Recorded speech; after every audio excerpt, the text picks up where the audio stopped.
to need you guys to see if we're actually live on these places. Okay. Okay. Because, see, normally people are on our YouTube channel, but we don't have a YouTube channel that we can go live on right now. So right now it's just us. So hopefully there'll be some more people like on the Facebook page. Claudia, can you see your Facebook page if we're live on there? If it worked? We're live on the professional page, but we are not live on my It didn't page. work. I was trying to, I wonder why it didn't work. So, Beth, what do you want us to check? Facebook, YouTube? I wonder why that didn't work. I tried to connect to Claudia's. We just hit 33,000. Good. It's because of that short clip. I wonder where I did connect to. It didn't work for your page, huh? No, but I'm going to share it right now to my page. So let me go right here. That makes me sad. I know. All right. Well, I hope it's not. I wonder who it's connected to. I wonder if we got like a random page live, that we're. So It's connected to someone's Facebook page. I wonder where it went. Someone's going to be like, why are you live on my Facebook page? let me share it to our main group. We'll try again next time. Are you live? Wait, what's going on? I missed that. I'm sorry. Did you say Facebook's not working? No, Facebook is working, but I tried to connect to Claudia's Facebook page also, and it said it connected, but it's not working. We are live on our Facebook page. We have at least one person on the Riverside Facebook page also, and it said Sorry, I see it now. That's okay. We can't go live on the YouTube channel. They took away the live feature because it's too new. And we got to get to 5,000, correct? No, it has. They said at first they approved it and then they took it away. They said it's too new of a channel. So they said we can try to reapply for the live feature in either the end of April or the end of May. So hopefully, I think I could see the chat. I see we're live on Facebook. Yes, we're live on Facebook. Live on Facebook. Yes. The little circle. Yay. Hi, everybody. Thank you so much. And we're on, I think we're live on X. I think on my X on Twitter. I still call it Twitter because I don't know. Let me check. Because I do. Let's see if it's live on there. Yeah, it is live. Look at that. Oh, wow. It's working. There's no one here from X, but hi, everybody.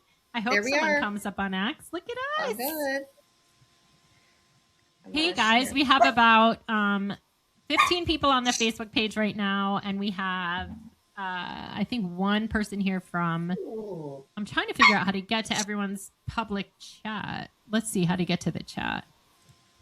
Oh, here we go. Hey, Alley Cat, Kathy. Who else is here? Ooh, let's see.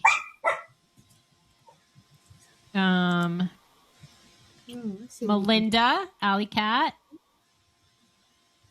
Eileen, hi Eileen. Angela, hi Angela. Jessica. Let's see. Jessica said, I'm trying to figure out how to get on my television because sound doesn't work on my cell phone. Oh no. Yeah, we're not on YouTube right now because we don't have the live feature yet. Can you get Facebook on the television? I don't know how that works. I hope you can get it. I hope you can hear me. I keep sharing it to my, It's not sharing?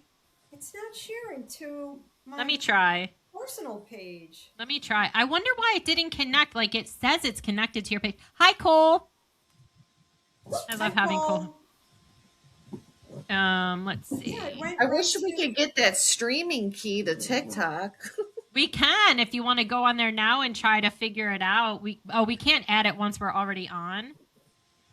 Yeah, I've shared it 3 times. It's not sharing to my personal. I wonder Facebook why. Page. Why? I wonder. Well, let me try and do it this way. I shared it on my Facebook. You have to. Let me see Claudia's. Social media always driving us nuts. What's going on, everyone? Let's take some questions. Can we see the questions in the chat? Yep, we can see questions. Does anyone have any questions? Alley Cat's here. Melinda's here. Brandy, I'm gonna mute you just a second. I don't mean to, because you're dog. You're a little doggy. Does anyone have any questions you want to ask? Many of you might know that our YouTube channel was unexpectedly, and still we don't know why, just terminated 2 weeks ago. That was only 2 weeks ago. 2 weeks ago today. and might have been 2 weeks ago, I think. Anyway, we don't know why. We were never given an explanation. We never had any kind of strikes or guideline, whatever, or anything like that. So we started a new YouTube channel. If you guys have not followed our new YouTube channel, please do that. It's DPF, the Doctor Patient Forum. That would be amazing if you could subscribe and then also interact with some of the videos. It's supposed to be helping. It's supposed to help it get out there. Jeffrey said, has everyone seen the article about scheduling substances? I didn't see the article, and I need to still share the hearing because Nab spoke in it, Dr. Nab Dasgupta, and I haven't gotten a chance to watch it yet. But Jeffrey, have you seen it? Why is my doorbell ringing? That's weird. Who rings a doorbell? I don't even have a doorbell. Who is here? Bev, you're gonna have to mute yourself. I am. I know. I got. So we've got Jana here. Quite a few people. Thank you for not.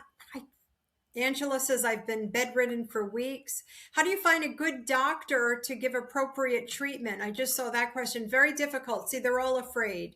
And I mean, that's obviously the most asked question.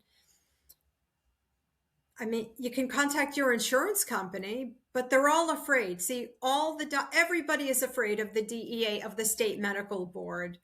So I don't have an answer for you other than contact your insurance company, contact your local politician, your state representatives, contact the health department. What am I supposed to do? There are no doctors. See, what we need to happen is we need the health department to roll out these initiatives to encourage doctors to treat pain again. So I don't have the answer. We don't have a list of doctors because if we did, the government would shut down those doctors. Eileen says, if I move to another state and I'm on opioids, will the doctors from that state fill it for me? Probably not, because then they will be flagged because of, the DEA has created all of these red flags, which is why we are trying to get that DEA oversight hearing. Hi, Terry. So you have to have this conversation with your doctor. So if you live in Rhode Island and your doctor is in Massachusetts, it's not going to be a problem because of that contiguous, you're on that state line. So that won't be a problem. But if you move from Rhode Island to Florida, chances are the pharmacist in Florida will not fill a script from Rhode Island for controlled substances. I would think twice before moving, unless you think you can move to another state and lose access to your medication. Hi, James. So yeah, I just, if you have a doctor who is treating you, I would just try not to, just stay calm until we can find a way out of this situation. Don't even think about moving. I was watching you Wednesday and I was knocked off and couldn't get back in Facebook. I'm not sure why. Another question, who is your advocate in Texas? We have a Facebook group for Texas. Now, what we plan on doing is, we've been told we have bipartisan support for Ohio. So that's going to be the next state that we go to. If Ohio falls through, because sometimes, a state rep will put a bill in and then it gets stuck in committee and then we have to wait another year. But if anybody is working with a Texas representative, please let me know who that is. And I will do everything I can to schedule a meeting. When you folks ask me, is there an advocate for Texas? What do you want an advocate to do? So what do you want an advocate to do for you? It's a great question. Yeah. Because if it is, Sandy says, my state reps have been no help. They were no help to me either, Sandy. I had the door slammed in my face for 5 years.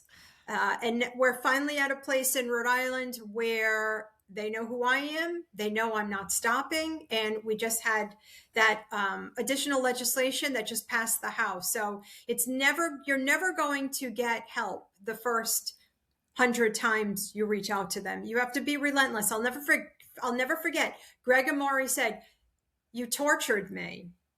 Those were his words. "You tortured me," and I did. So, but when you folks ask, where can I find an advocate? What do you want the advocate to do? I'd love to hear from you folks. Melinda says, "I'm furious over your DSM info that NDAs were," oh, it just disappeared. Yeah, they were signed and the study is blocked for 20 years. And the second part is, if the data is all provable as corrupt, we need to sue. Is there a civil rights attorney to help make a class action? I would love to move out of California, but honestly, I have excellent care here. What she's saying, the DSM information we post, I did like a really in-depth 3-part series on the DSM. That's the Diagnostic Statistical Manual, which is like the Bible for psychiatry. That's where they have listed all the disease, the diagnoses, and opioid use disorder is one of them. And there have been people there's a lot of industry funding and very little transparency. And there have been people who had tried to investigate it. And it was, what she's talking about is the information was embargoed for 20 years. So you can't talk to the people. There's no way to get the information. Like, how did they come up with these diagnoses? How did they make up the criteria? Like, it's a bunch of people sitting. So it came out in 2013. So we can't even access that information until 2033, which is absolutely crazy because they're literally made up diseases. And what they found was every single work group where a medication is the first line, like Suboxone and opioid use disorder, 100% of those work groups were funded by industry, by the pharmaceutical company that benefited from that diagnosis. Yeah. But they just want to talk about the Sacklers. Like, that's all they, Yeah. I know. People love talking about the Sacklers. Yes, Dr. Bothra's movie was presented. I heard about that.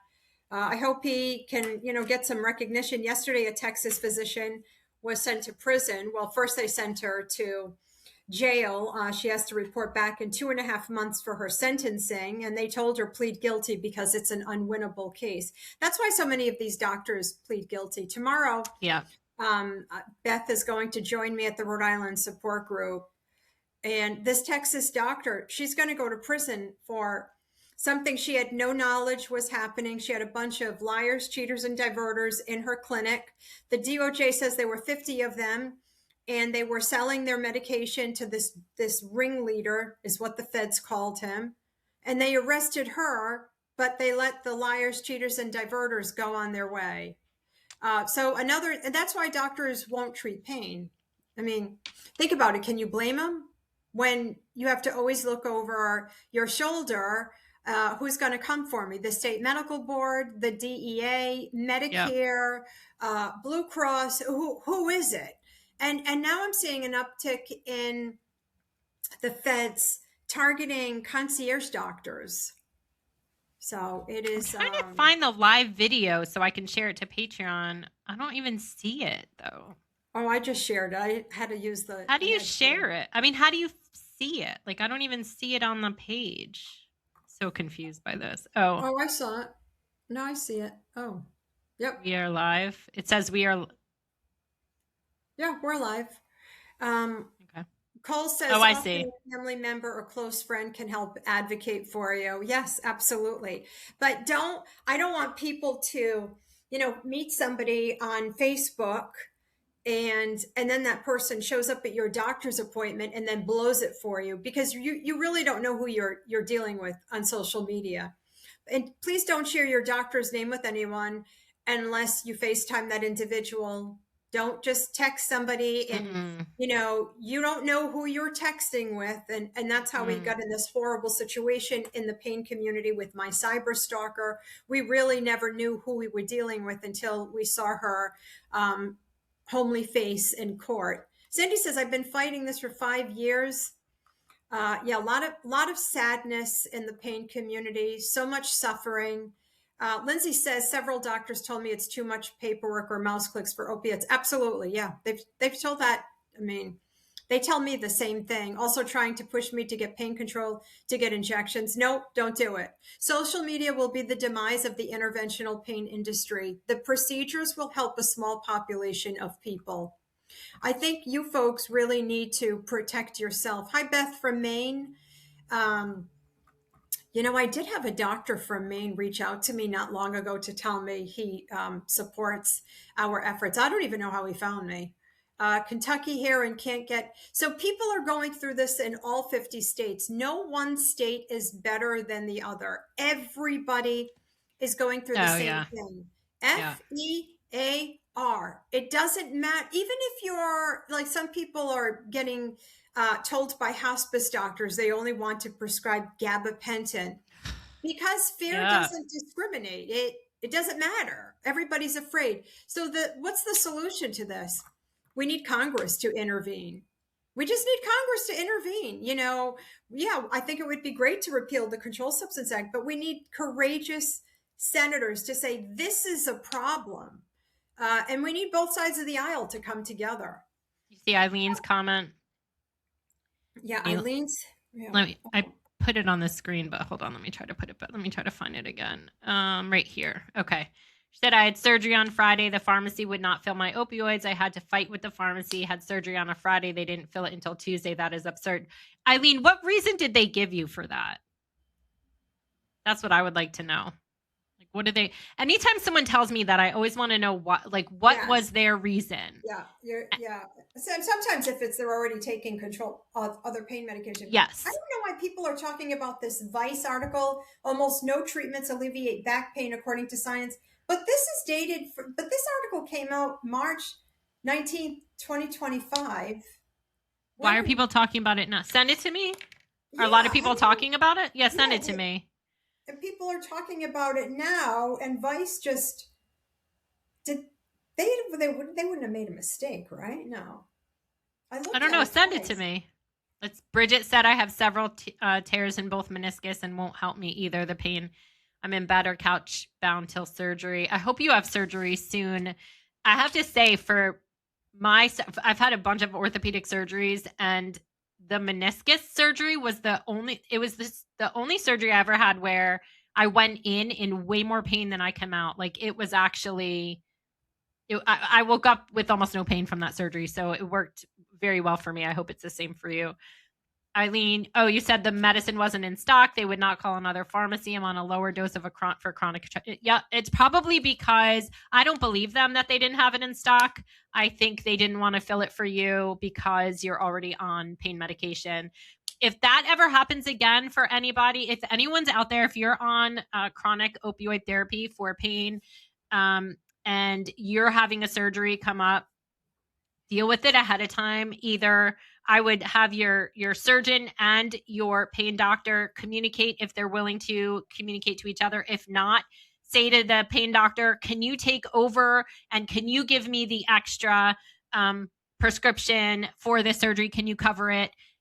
Because the thing is, I think a lot of times it's easier if the same prescriber is giving it to you than having a second prescriber. It's less of a flag. So I would talk to the pain doctor next time before a surgery and say, look, would you be willing to do this instead of me getting it from another prescriber and filling it because last time I wasn't able to get it filled or whatever the reason. Only one doctor should be writing your controlled substances. It's a pain in the ass otherwise. So don't even have if you have a pain contract and you have surgery, Kelly said this multiple times. She said, I don't want my patients getting their opiates from a surgeon. And everyone is different though, Claudia. Like when I had shoulder surgery, now this was in 2019 and it was like extensive surgery where I was going to need opioids for like 6 months.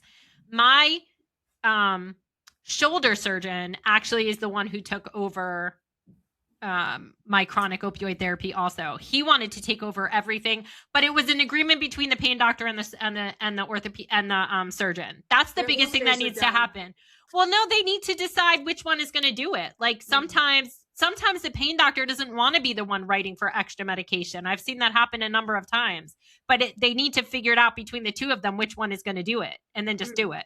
You know, I can't imagine any orthopedic surgeon today saying, "Oh, I'll take over your 120." No. Well, I wasn't on that. I mean, it was a small amount, so that might be why. I don't know, but yeah, well, probably not, because back then they also for the surgery it was like bicep tendon and rotator cuff repair, and back then they also gave OxyContin and a short acting. So yeah, you're right. Those days are over. I'm sure those days are over. Yeah, Sue, you're right. Some pain clinics don't prescribe enough for post-op pain. A lot of times they won't. Haley, you couldn't figure out how to comment. Oh, you commented. There you are, right there. I see you. So you figured it out. The doctor tried to call it in. The doctor I see okay, he tried to call it. I don't even believe these pharmacies sometimes. No. Beth, where's Beth? I saw a comment. Let's see, let's show this. I was told opioids don't work for chronic pain. I just looked at him. I took opioids for years and had a life. He also said I could only get a 7-day supply. Yeah, that's their new thing. That's what they say. Opioids don't work for pain. Opioids cause pain. And what do you always say about that, Claudia? What is that? Telling a patient opioids cause pain is a form of mental illness. Yeah, that's exactly right. But you see how they pulled it off? Like, think about how they pulled it off. I picture them sitting in a room and saying, I can't believe we pulled it off. It actually went better than we thought. Yeah. Well, what are you doing with your 20 million? Right? Exactly. They didn't get paid like a few $100,000. No. We're talking, they've made millions of dollars at our expense. Yeah. And we're not supposed to be angry. Are you kidding? It's like, I had posted a video earlier about Suboxone Dental. Remember when addiction medicine doctors would accuse me of spreading misinformation? Suboxone doesn't rot the teeth. Just rinse your mouth. Oh, no. Yeah.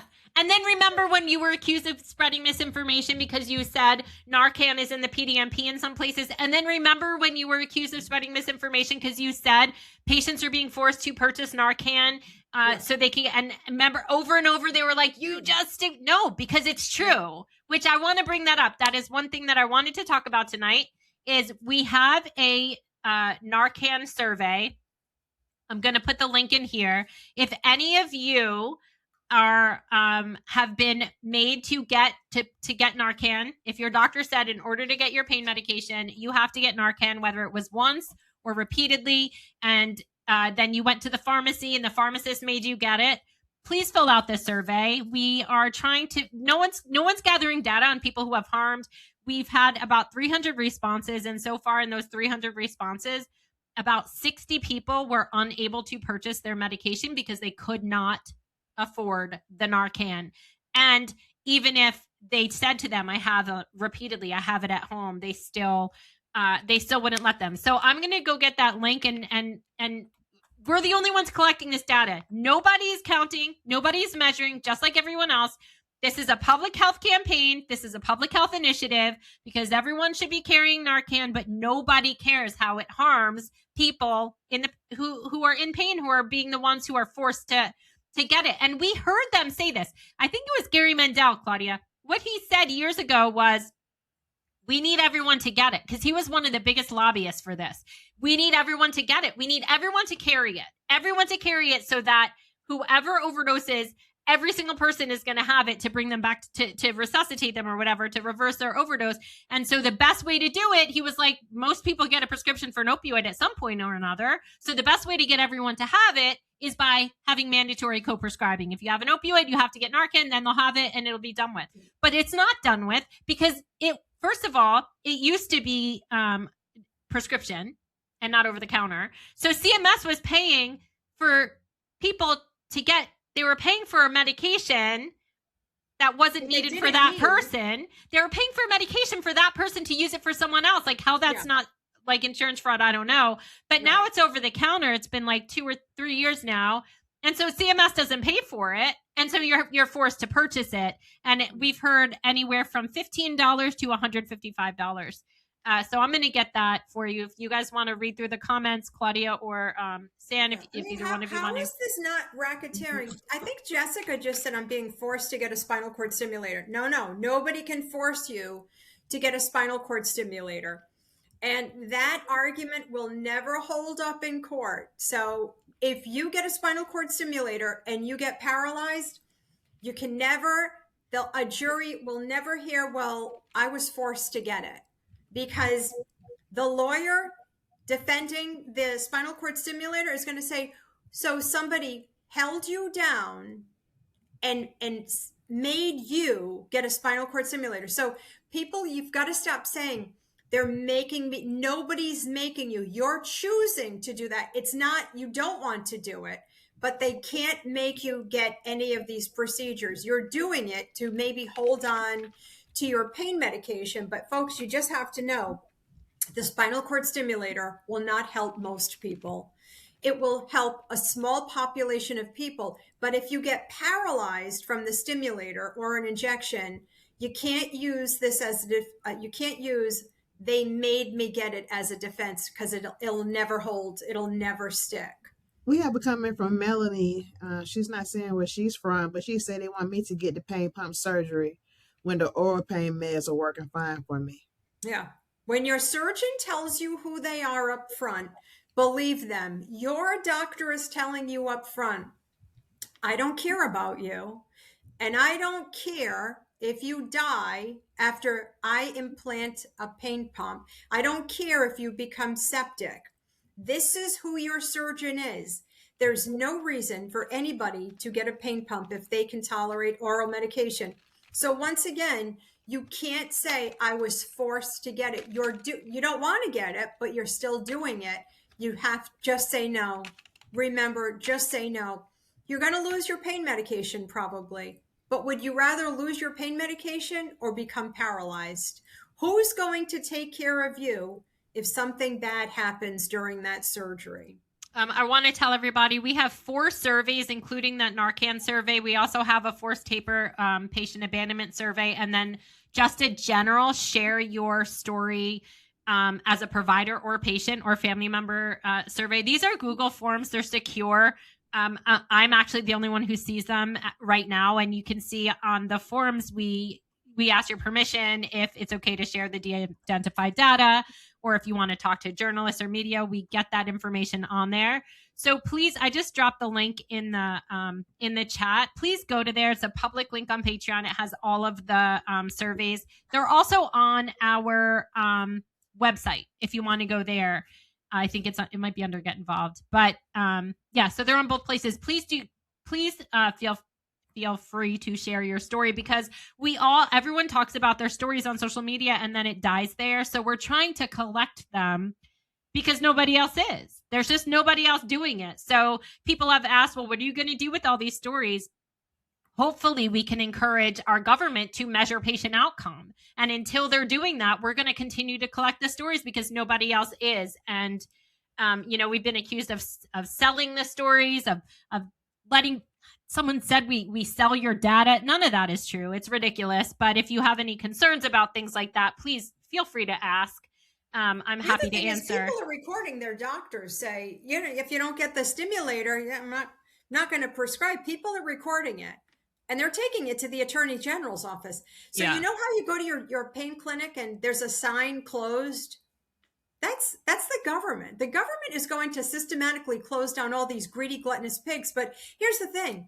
The interventional pain doctors will probably walk free because they have the $15-20 million to defend themselves. How do you think they made all that money? By giving you people injections and all of the other gimmicks. Somebody just said that their card was compromised and they had to cancel it. They were a patron and they want to resubscribe and pay for a membership in full. That's what I do. Yeah, it's 15%. Right now it's 15% off if you subscribe annually. Every so often we run a, like sometimes it's 30% off. Y'all, I'm turning 50 in a couple weeks, so I was thinking of doing maybe a one day at 50% off. Oh, that sounds good. Because so on May 7th, now that I just told all of you, I'm going to be turning 50 years old. So I think I'll be doing that probably just for that one day only. But right now it's 15% off up front for any annual. What she wants to know how she can change her credit card information. I think let me get email. Yeah, it's in the comment section. Yeah, email me at info@thedoctorpatientforum.com and remind me of who you are, and I will send you all the information you need to be able to do that. Info@thedoctorpatientforum.com. Millions of doctors say, no, we don't prescribe opioids anymore. Okay, well, if you don't prescribe opioids and you don't prescribe opioids, Who's going to take care of you when you get old? Yeah, exactly. Who's See, gonna take that's care of your wife. That's the thing. Because do you remember we had that meeting, which I do want to talk about. I don't want to say exactly what it was with, but we had that meeting with HHS. Remember, Claudia, like 2 weeks ago, Claudia and I had a meeting with HHS.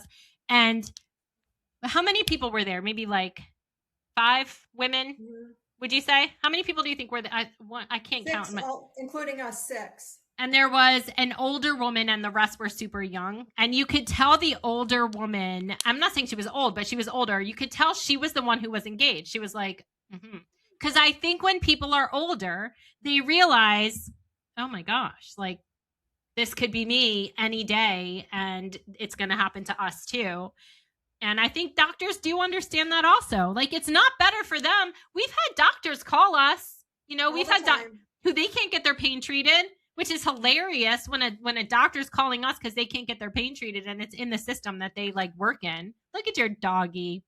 Or the lawyer from Illinois. The lawyer from Illinois he had words with his doctor who was prescribing him his pain medication, and the doctor said, "We're not going to litigate this." And it's happened. It's going to happen to everybody. It may not be opioids, but it could be your grandchild's ADHD medication. It's only a matter of time. Everybody is going to be affected. Yeah. Someone asked, is it true that hospice patients are no longer being able to get their pain treated? 50% of the time, hospice doctors are not going to want to, at home hospice, 50% of the time, they're not going to want to write the script because they're afraid. It doesn't matter if you're hospice. Nobody is immune from fear. Right? Yeah. These doctors, I remember one time a doctor years ago said, "Oh my God, I'm a nervous wreck every day. I go to work every day. I have diarrhea. I'm so afraid of the Fed." So she just said, "I quit. I left." She was too afraid. You can't blame them. No, Can you blame them? It's crazy. How many doctors are in prison? 500? A lot. How many pharmacists are in prison? 500? 600? Well, I kind of have a question to kind of throw out there too. Why is it that, they're forcing people to purchase Narcan and someone's taking like meth or something? Because it's a racket.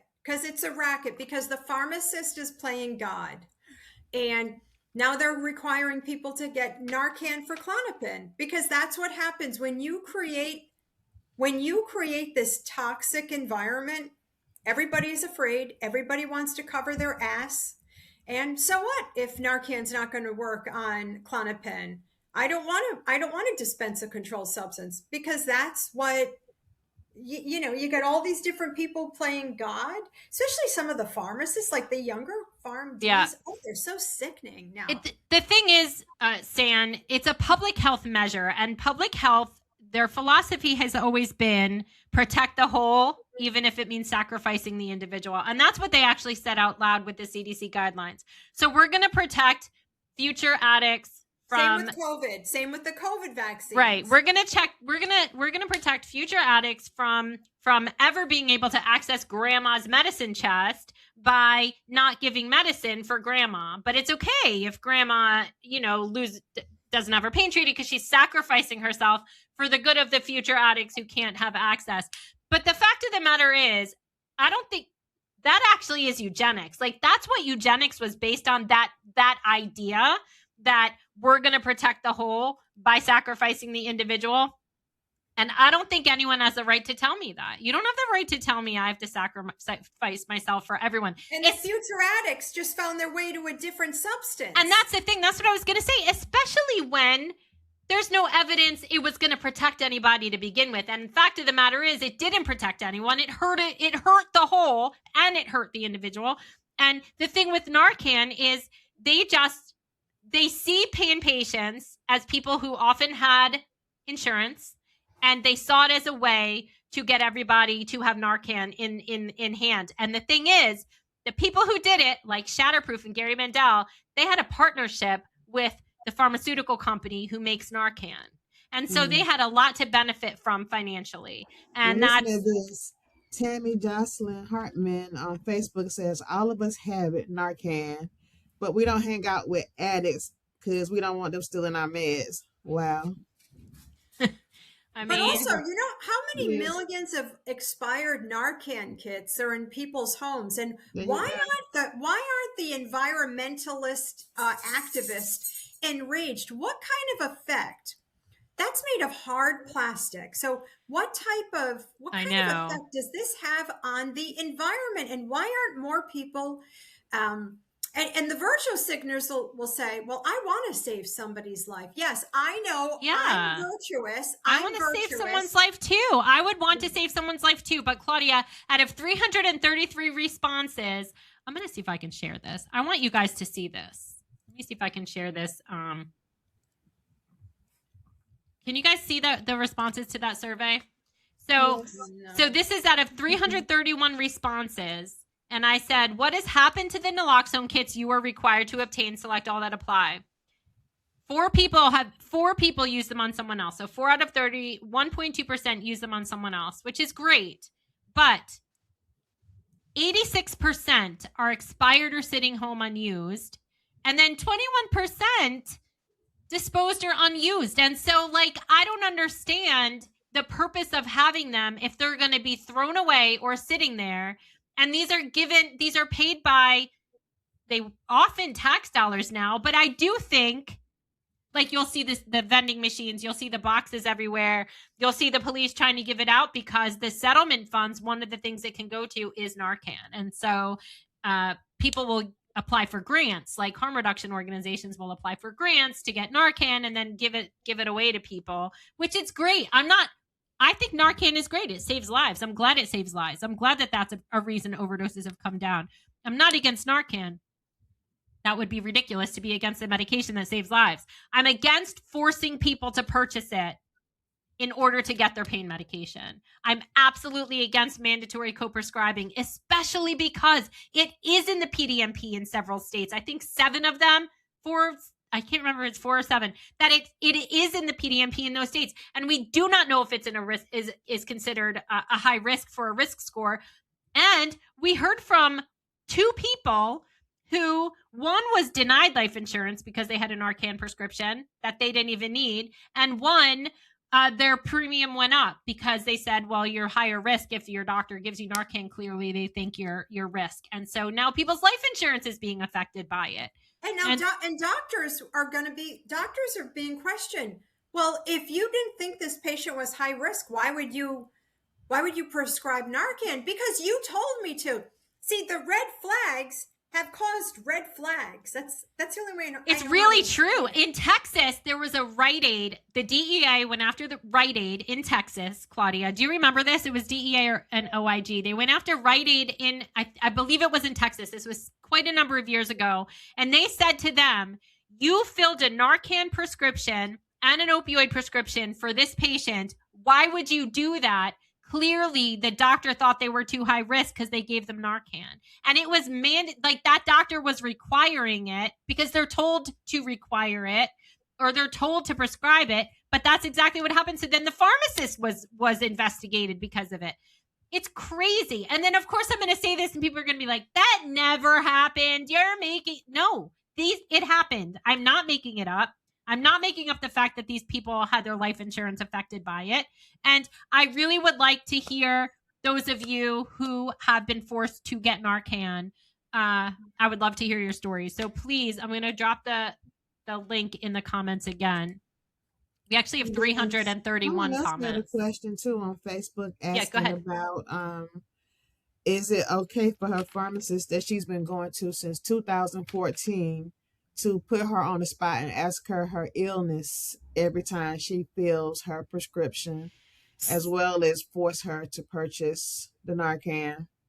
So are you in first, I would like to know if you're in a state where there is mandatory co-prescribing. So one of the issues about the mandatory co-prescribing is the states really didn't give specifics. So it usually just means the doctor has to prescribe it. It doesn't mean the pharmacist has to fill it, but some pharmacists make you fill it even if it's every month. As far as the pharmacy like telling you have to get it, if the doctor never said it. I've never heard of that happening, but if that's the case, let me know, because I really want to hear that story if that's what happened.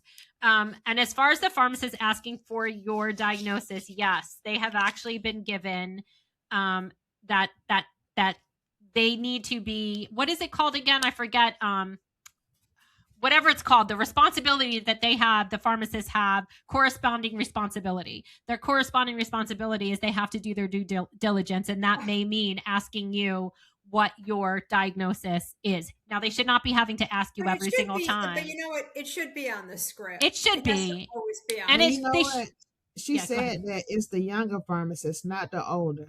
The Oh, yeah, younger they're pharmacist is assholes. the They one think- older yeah. asking her. They think they're God. The younger PharmDs, I just saw when I was at the State House, the younger PharmDs were like, well, we want to be able to, basically override the doctor. If I think that if my senior customers, if they're on their anxiety medication, I want to be able to say, listen, maybe you shouldn't be on this medication. And what? All right. Yeah. Beth and I were like, we had smoke coming out of our nose. We thought we were hearing things. No, it's crazy. Kathy says in Ohio, a doctor must co-prescribe Narcan to everyone who has a pain medication over 90 MME. Yes. So that's the other thing. In some of the states, it's any prescription. Some of the states, it's over a certain amount. 90 is common. Some of the states, it's only if you have a benzo and an opioid. But sometimes the doctors make you get it every time just because they like virtue signaling. They think they're amazing, especially the younger ones who like worship drug addicts and like they worship harm reduction. It's very strange. It's very strange, Claudia. Isn't it weird? This weird like when you hear people like Don Stater talk about like harm reduction and people who use drugs, he's like they're my favorite people to work with, and Suboxone is my favorite drug. And I'm like, it's just weird. Like, why? It's not normal behavior, but No. it is really, see, we haven't done the younger generation any favors. This whole virtue signaling, uplift the addict, view pain with suspicion, view addiction with compassion. We haven't done the younger generation any favors. I don't have a problem with drug addicts. I've never not been successful advocating for a drug addict to get their pain treated. Right. I have a problem with the likes of Don Stater and the Don Teeters because, they're on a pedestal, but I think It's weird. we're going to be seeing less of that over the next few years. We're already seeing this whole Narcan scam slowly winding down. It really is a jobs program. All of these virtue signalers, they're all paid. None of these people woke up and decided to love an addict because they're good people. They're paid to demonize OxyContin. They don't care about them, Claudia. They don't care about them. I put critical drug theory video in the chat if anyone wants to watch it. It is what Claudia is talking about. They see you either as privileged. This is how Drug Policy Alliance explains it. It's a two-tiered system. They actually say this out loud, that you're either privileged if you're a patient who accesses pain medication or opioids from your doctor in the medical system, you're privileged. And the way they say it is if you're forced to access opioids outside of the medical system, which means illicitly. If you're using illicit opioids, then you are oppressed, and therefore you need to be treated with just, you're supposed to be given more kindness and more everything else, but while demonizing the person who they see as privileged. And it's critical theory. It is a form of Marxism. It comes from Marxism, that whole idea of oppressed oppressor. And I know we're not a political organization, but it is just an ideology and a way of viewing things, an explanation as to why it's shown this way. Someone asked the question, do addicts have to pay for their Narcan? No. Oh, wow. Well, Sometimes they don't even have to pay for their Suboxone. yeah, this is the thing. Like, they're often given it for free, and you can probably call harm reduction organizations in your area and get it for free. You can probably do that.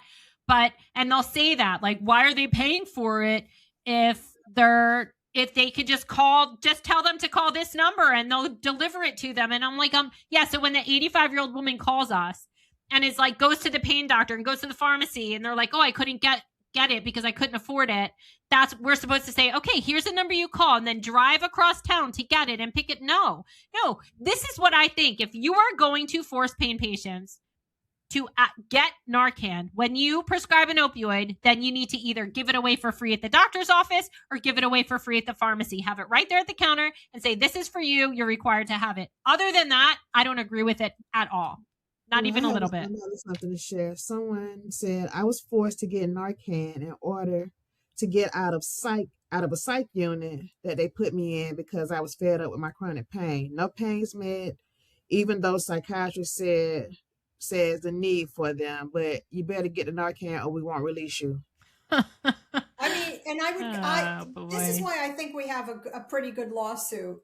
I think people who are required to purchase Narcan, to even have Narcan on their medical records, I think there's a lawsuit. I think these people are entitled to some type of compensation. I do Having too. Narcan on your medical records flags you as something you are not. Would you want to be diagnosed with cancer when you didn't have it? No, Absolutely. Of course not. No, it's crazy. And the amount of money people have paid, like I'm looking at it now, $50, $40, $70, $50, $60. There was a video that I hate that they took down because I just went back to watch it from like 4 years ago where they were all it was the lobbyists from Shatterproof. And they were talking about how they were going to make pain patients access Narcan so that they can have it for other people. And I went back to watch the video and of course they took it down, which makes me think they know that people are looking into this now. They're the ones who pushed it, Claudia. They lobbied for it. Yes. But they're going to say, well, see, this is why overdoses are down because pain patients are carrying Narcan. No, and overdoses aren't down because there's less opiates. Overdoses are down because they killed most of the non-medical drug users. Right. And the new drug users found their way to 7-0, and now they're going to take that off the market. Well, that's okay. There's going to be another substance right behind 7-0. There already is. Did you see the new opioid that's like 15 times stronger than illicit fentanyl?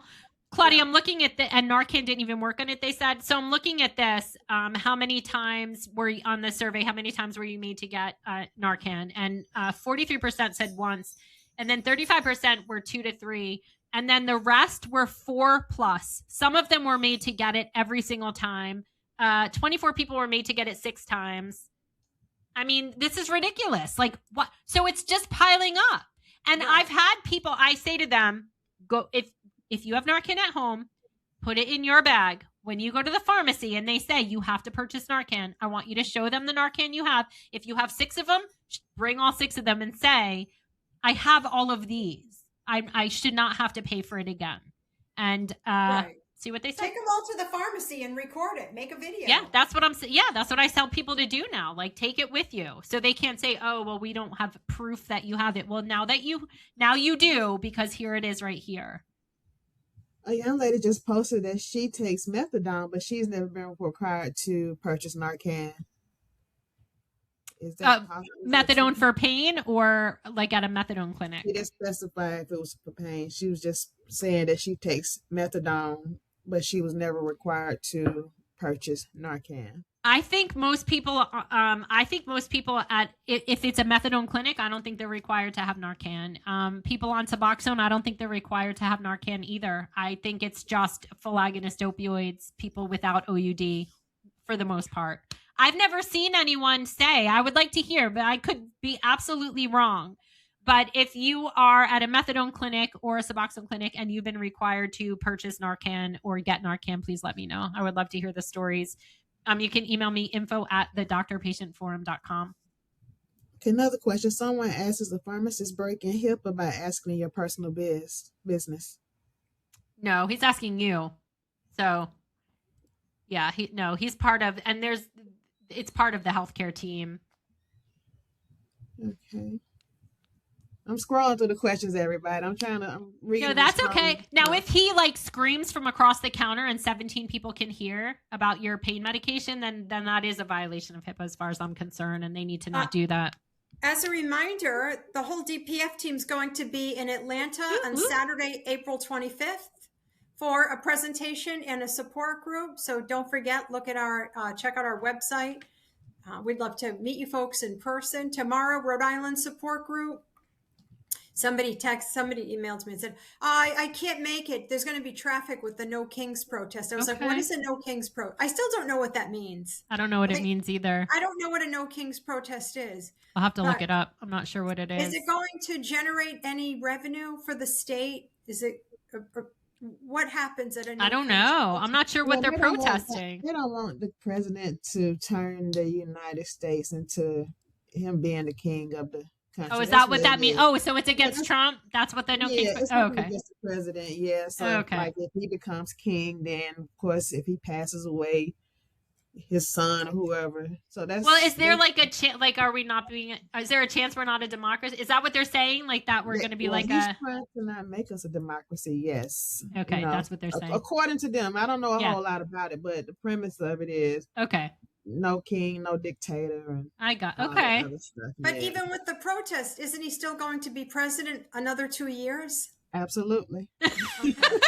Okay. Absolutely. But you know what? But it really doesn't change anything. It's just, well, you know who's going to make a lot of money tomorrow? Nationwide, though, Claudia. Every state is doing it. So every state is doing a big protest, and like I don't know if they're going to their capital. Everybody in DC is going to I guess the White House. You know who's getting paid $150 an hour to work at this protest tomorrow? My boyfriend.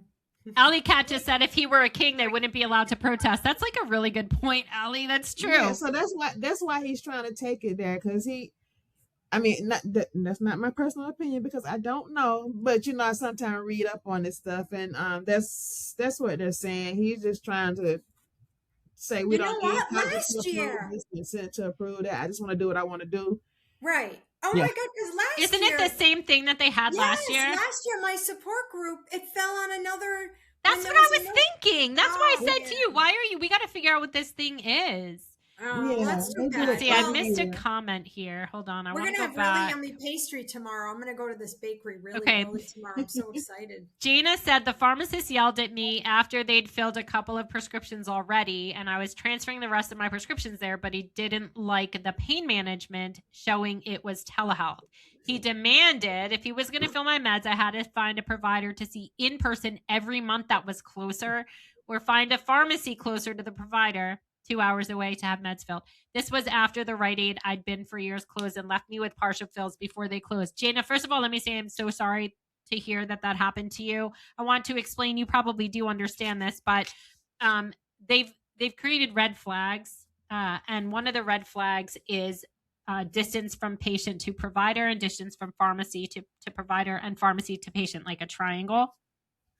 And if you're more than 25 miles, if you're in like a city area, or if you're in like a more of a country area, more like 50 miles is usually that's the cutoff, 25 or 50. So if you're more than that amount of miles, the pharmacy is going to flag you because they can be flagged for it. The DEA can say, why are you filling this prescription when they're that far away? Now, the thing is, it has always been written into NARC's care, into different risk scores, into I think it's in CMS risk scores. I think it's in Blue Cross Blue Shield with risk scores. And we have heard the OIG say that they literally sit there with a GPS to look up how far the patient is from the pharmacy and from the prescriber. So usually when the pharmacist says something like that, they're afraid that they're going to be investigated, or they're just being nasty and they want to try to catch you and be like, gotcha. But what you explain is exactly the problem. If a pharmacy closes and there's no other ones to go to, what exactly are you supposed to do? And this is what bothers me about the whole, what I say about critical drug theory, because for Suboxone patients, the OIG writes it in their report every year that if a patient is any more than 5 miles from the doctor or 5 miles from the pharmacy, then that's a problem. Like they should be able to access it every 5 miles. Like they want them to have more and more and more and more access. Now, pain patients, they keep taking away access And then they penalize the pain patient for not having access. Like, exactly what are they supposed to do? What are you supposed to do? And you're allowed to do telehealth. The DEA allowed it. It's in the rules. So what right does that pharmacist have? But the fact of the matter is, they have every right. They could say to you, it's my corresponding responsibility, and I've decided I'm not going to fill your opioid. They can do it. And I'm sorry that that's happened to you. It's because of these red flags. I mean, this is why we need the red flags reevaluated. We really do. They stated it was because of the DEA. I asked what I was supposed to do. I've been in my job for 28 years, owned my house 20 years, been with my PCP for 14 years. Yeah, I mean, they're right that it is because of the DEA, but did he answer when you said, what am I supposed to do? I mean, what are you supposed to do when there's no other pharmacies? Like, exactly what are you supposed to do? They called the PCP who vouched for me and they took me on. Okay, well, that's good. I'm sorry they treated you horribly like that. That's unacceptable. I do think there's so much pressure on doctors and pharmacies, and I think they're taking the pressure out on the patients, clearly. Hi, Ryan. We don't have political posts. I asked a question. I'm sorry if you were triggered by my question. What question was it? You're okay, Ryan. What was the question? He said stop with the political post. No, what question did you say you posed? All I asked was, I mentioned I'm having a support group tomorrow where everyone's welcome to attend and eat because I pay for people to eat. And I asked, what is the meaning of a no king protest? And San graciously explained it to me. And apparently Ryan is triggered. You're okay, Ryan. You're okay.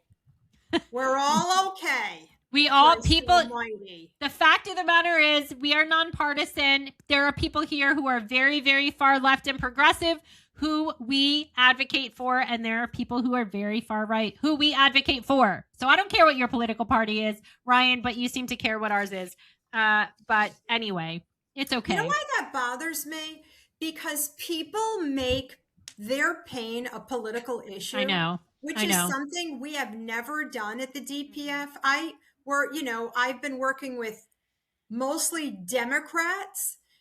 But now I have a chance to work with a Republican. I don't care what their political affiliation is. You shouldn't care either. Don't be selfish and make it about yourself.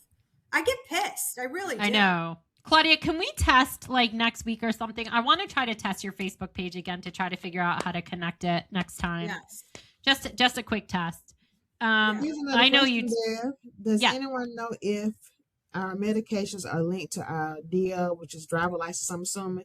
Curious because I have to now show ID to get my meds in Pennsylvania. I don't drive much due to this. Yeah, you have to give, if it's a scheduled substance by law, you have to show your valid state ID, whether it's a driver's license or another valid state ID. And they do have it on record, yes. If someone picks it up for you, like your husband or spouse picks it up for you, they would have to show their license. They just need a record of who picked it up. Wait, I stand corrected. Ryan said it wasn't towards me. Sorry, Ryan. Who's it towards me? Oh. No. I guess in the comment section. Oh, so, God. Ryan. Now we have to come with our tail between our legs. Ryan, I'm going to send you merchandise. My bad. So Ryan, I have to explain that we have spent the last 8 years being horrifically attacked by these. Not that this explains anything, but by other pain organizations and people in the pain community, and it's been quite nasty. Who said quit being a bitch? Huh. I think they're talking to somebody. Oh, I don't know what's going on. I'm going to stay out of the chat. Okay. People have been attacking us for the past 8 years. We've had Claudia and I have both had a cyber stalker, and she's going to take this and post on her hate page that it wasn't my cyber stalker. But yes, it was. Anyway, she has made our life a living hell for the past 8 years, and now in the last 3 months, as many of you know, because we've gotten a million questions. Another pain organization has been attacking us. And so we're a little bit on edge because 3 months ago, in January-ish, they started saying that that we're being investigated for financial fraud, which we're not. And that, what else have they said? That Claudia is a federal agent, which he is not. And what else have they said, Claudia? That we called the feds on people, which we did not. It's all craziness. It's all crazy nonsense. And thankfully, Bob Sheeran admitted recently that he's doing it because it's his job to keep views up because we can't get media. He can't get media. So it's his job to fight with Claudia to keep the views up. And he actually admitted that in a video recently. So that was good of him to do, but that's the reason why they're doing it. And I'm sorry, Ryan, we do get a little reactionary sometimes when we think we're being attacked because we're so used to being attacked. But anyway, sorry. Sam's like, what did I get myself into? Sam's probably like, what the hell did I get myself into? Well, because she sees it. You do see it, right? Sam's going to hightail it out of here. Yes, I see it. I see it all the time. But when we first stopped barking, when we first brought Sam onto the team, my haters started reaching out to her. Like they didn't even wait. So it's when you're attacked on a day. I mean, there's never a day when I'm not attacked. People attack me. I've never met these people. I've never spoken with them on the phone. And I think some people after my cyber stalker read my book and now she believes she's me. And it's just really, it's just craziness what we've been through. And yeah, I'm a little on edge about tomorrow because I'm having a support group and who's going to show up? You don't know how far they're going to take it. It's scary. It's very scary because the support group. It's crazy.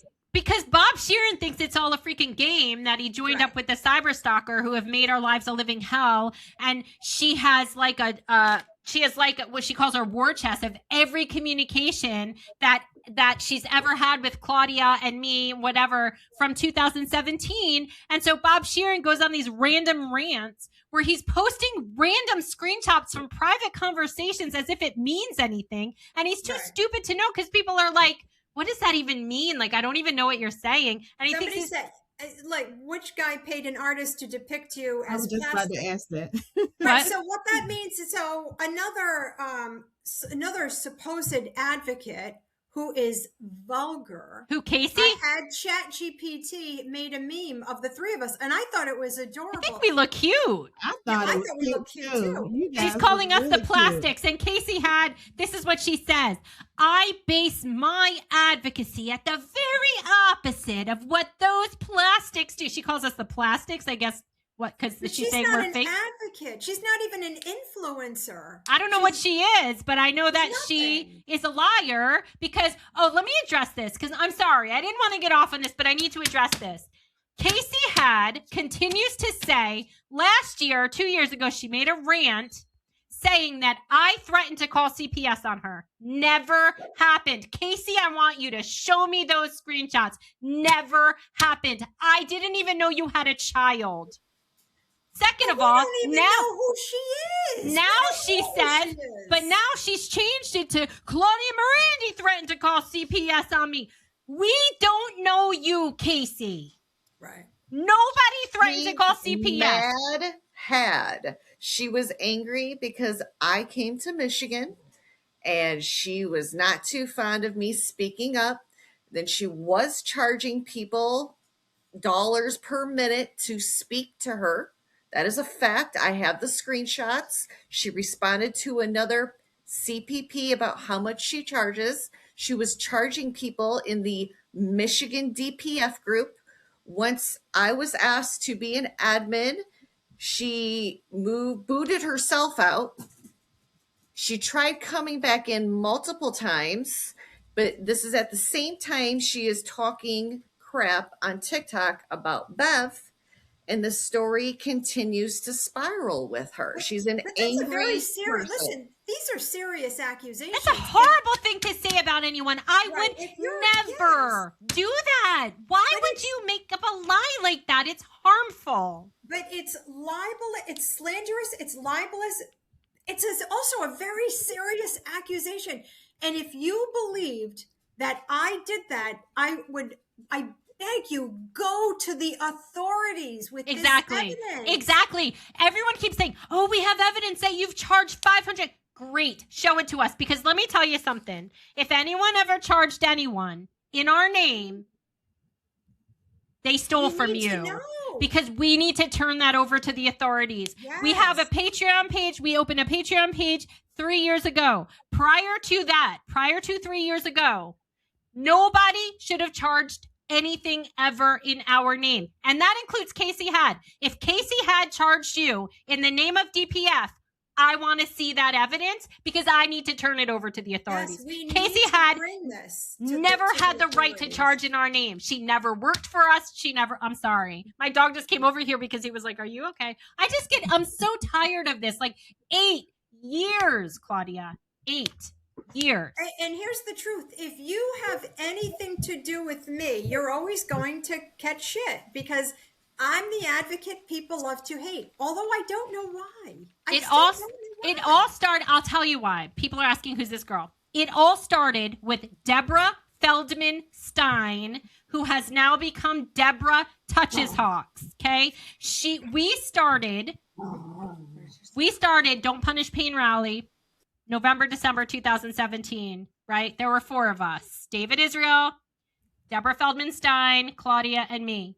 We started, actually, David Israel is the one who started the Facebook group, the National Don't Punish Pain Rally Facebook group. The 4 of us decided we were going, it was Claudia's idea. She started the organization. She brought us on as admins, and we were going to have a protest in every state at the same time. That was our first thing that we were going to do for media, 2017. So from 2017 in like November-ish to March, when we had our first protest, we spoke in this DM chat group all day. It was a lot. We had to figure out how to do it. We didn't know anything. We were researching. We were also pulling permits, all of this. So this is what happened. We talked back and forth. Claudia and Deb talked. Deb and I talked. David and I talked. We were close. We joked that we were like a little family. Okay. Anyway, Deborah got her feelings hurt or whatever happened. She didn't want to protest in Canada. This happened in like April, May-ish of 2018.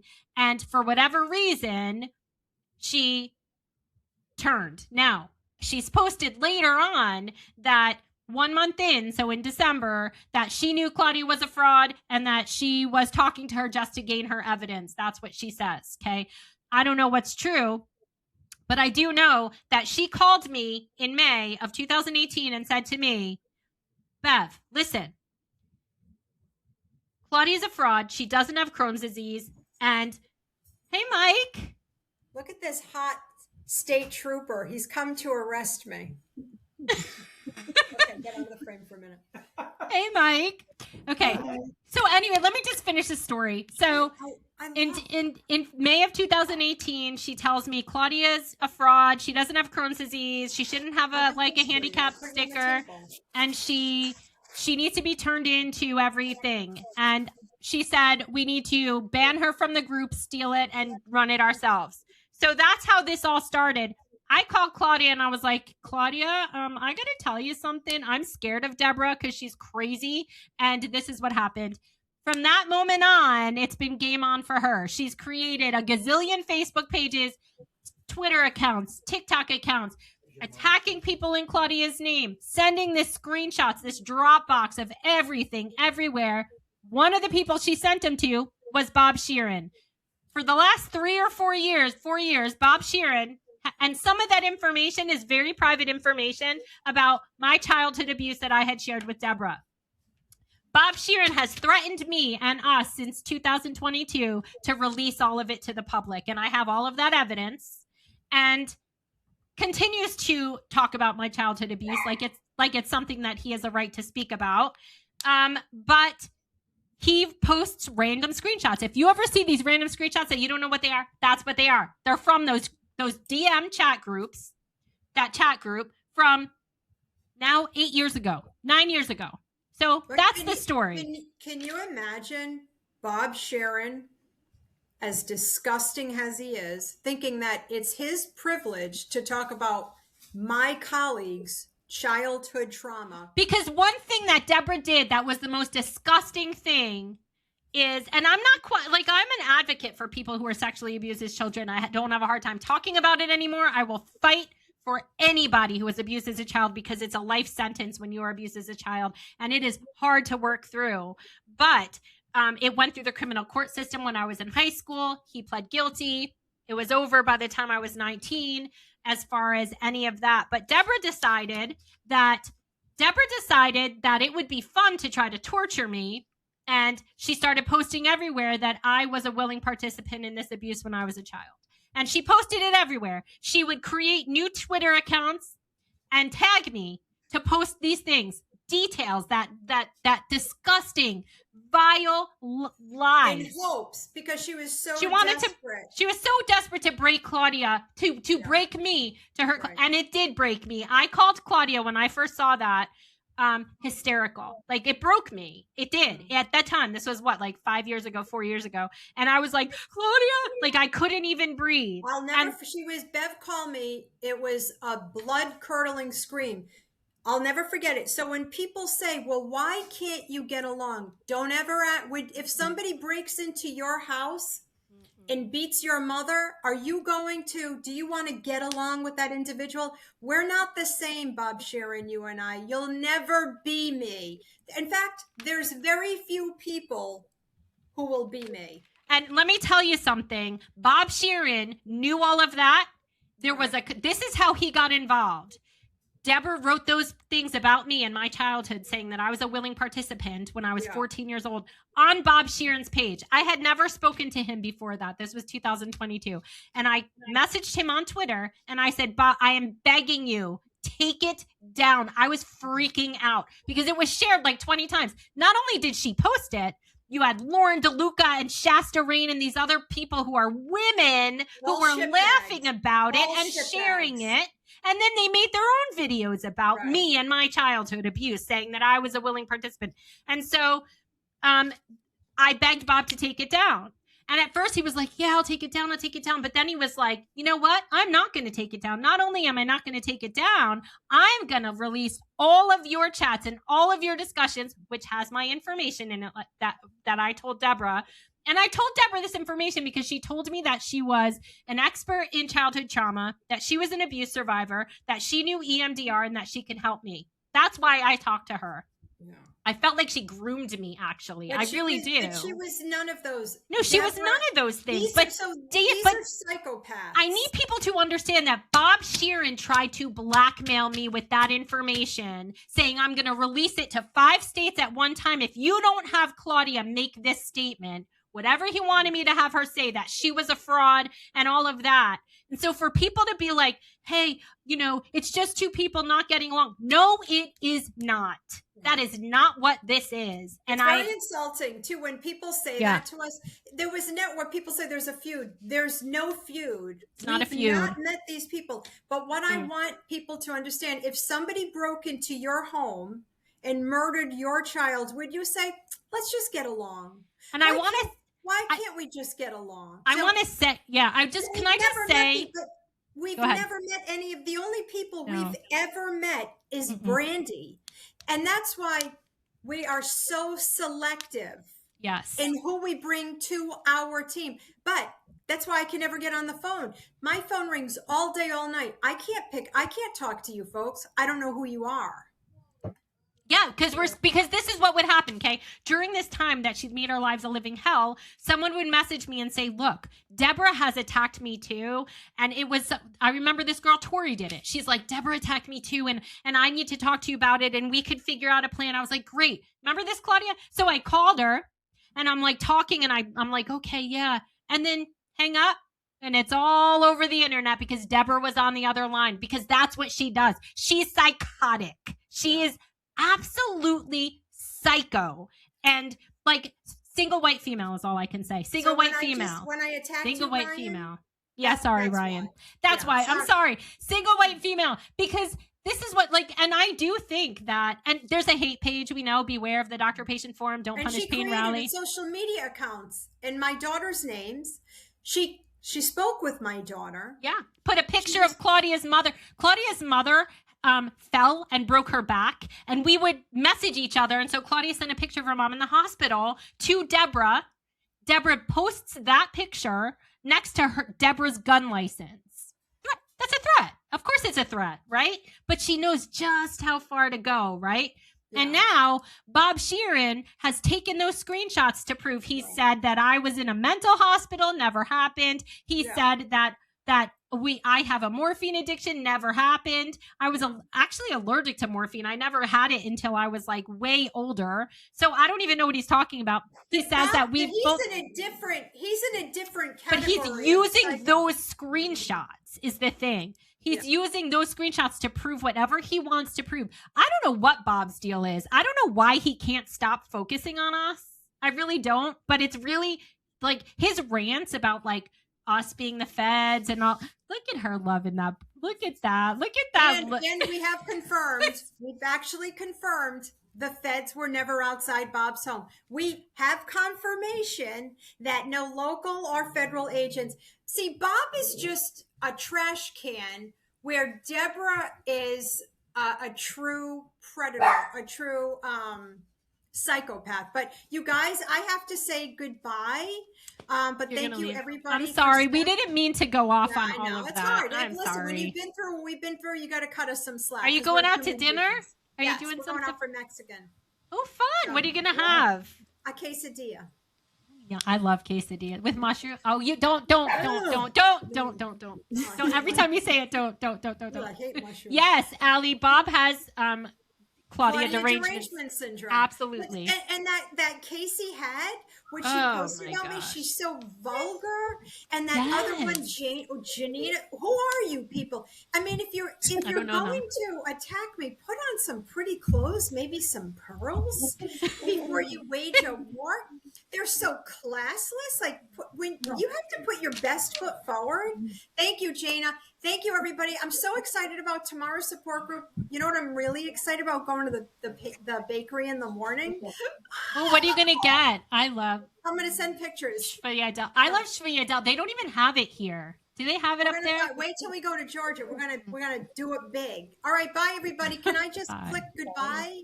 Wait, yes, and I'll send it to you if I need you to upload it. I'll send it to you later, okay? Sorry about that, guys. I did not mean to go off on that. Here I am before, like, I don't want to address it, but it gets me so mad because, like, it's so exhausting. So much wasted time. And they had all talked on the hate page and on Bob's page that they're going to mass report us, that they're going to have they called it a coordinated social media attack.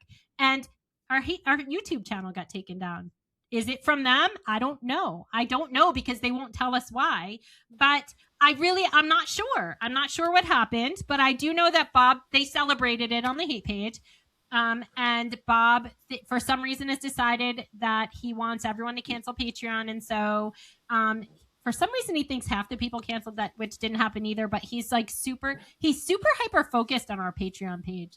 I don't know why he can't just make his own. It's weird. Because he has nothing to offer. The guy can't do math. He can't read. I'm assuming he can't write. So what can he really offer other than just talking crap? That's all he can do. You know what weirds me out about it too, Bev? If he's a child advocate and he knows this happened to you as a child. Yeah, right. He talks about it. And that's what's hurtful because he's he's this child advocate. And so he's not a child advocate. This is a great example. If he attacks Bev over what happened to her as a child, can you imagine? Like, what parent would go on social media and look at his Facebook and be like, this is a great guy. I would love for him to take care of my daughter. Literally, no good parent would look at him and take him seriously. It doesn't make sense. And the thing is, he has come out and said, that's not true because I was abused as a kid. Well, that makes it worse to me, Bob. Like, if you were abused as a child and you're still allowing that kind of conversation and you're not shutting it down and you're continuing to talk about it, that makes it worse. Like, then I would think you should get some kind of therapy, because if that happened to you as a kid and you're still being willing to weaponize someone else's abuse. That's just disgusting. Yeah, he knows He's a that bad he was a person. kid, so that's what wears me out about the whole thing.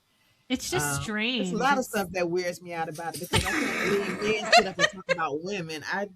Men sitting up just bashing women like that. Yeah. I see it happens, but this seems unnatural. You're so polite about it, Sam. I'm trying to be. I can be unpolite, but I don't want to go there. But yeah, what's that show? Kevin Hart had a show, and they call women the B word, where they put an M in place of the B and call the men Mitches. It's so nifty. I like that. I never saw that. That's hilarious. I don't understand it. I think they don't like to see strong women. I think I think that somehow it may be like, I don't know, they feel intimidated by it or something. And the thing is, I was emotionally fragile back then. When Deborah did her thing, I was a different person. It was 90 pounds ago. I was extremely sick with Crohn's. I was no type of remission. I had a port. I was in the hospital all the time. I was physically sick. I was emotionally drained. And I'm a different person now, Deborah. So you can keep doing whatever you're doing, but you're just making yourself crazy because, do your thing. Anyway. So weird.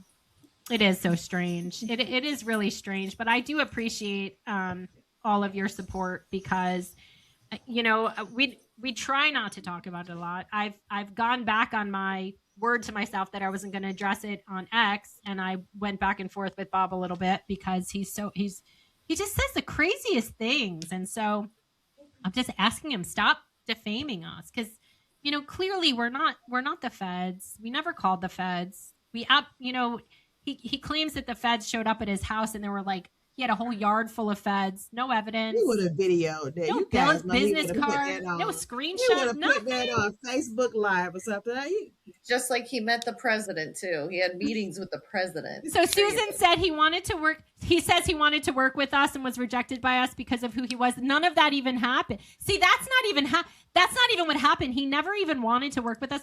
Our first interaction with him was when Deborah gave him our DMs, and he loves to say that, he wanted to work with us. It never even happened. Deborah gave us all those DMs, and then he said to me in a chat, which I have still, where he said, I've been holding on to these for 3 years to use at just the right time for blackmail. Okay, that's normal. Because that's what con men do, though. He had this all set up because he's an addict himself. He's a dealer. I don't know anything about. I mean, I don't know anything about his personal history with addiction or anything to do with I don't know anything about any of that.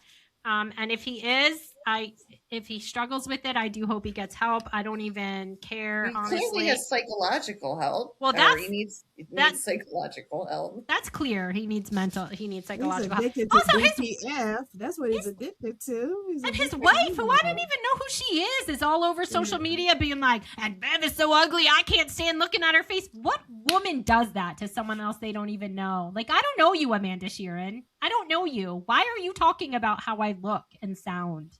It's weird. But you know what? Could you imagine if he put that energy into attacking prop? No, that's the thing, right? Those people, if they could put their energy into that, because they get a ton of comments off of the crap, That's why he does it. I mean, we have that clip. That's why he does it. That's exactly why he does it. Should I show the clip? I don't know if people want to see it. But show the clip, but I'm just going to show him saying that's why he does it so people can know this is why he does it. If I can get it to come up here. Let's see.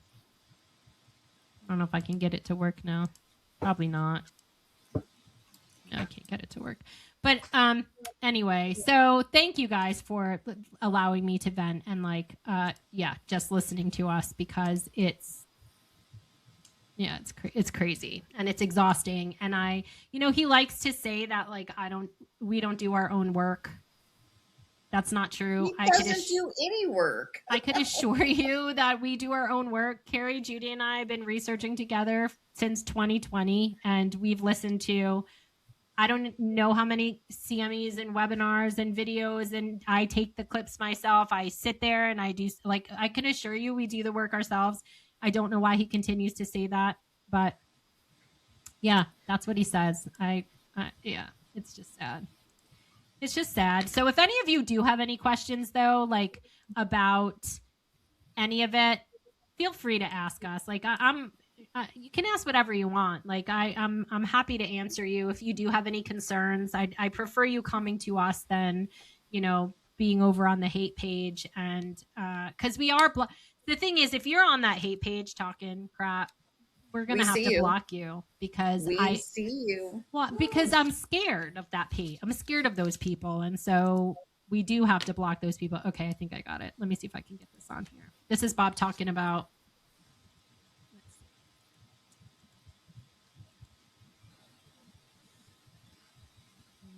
Was it? Because it also went viral and got. Can you guys hear that? Mm-hmm. Okay, this is him talking about how we don't have media, and this is why. Was it? Because it also went viral and got several million views.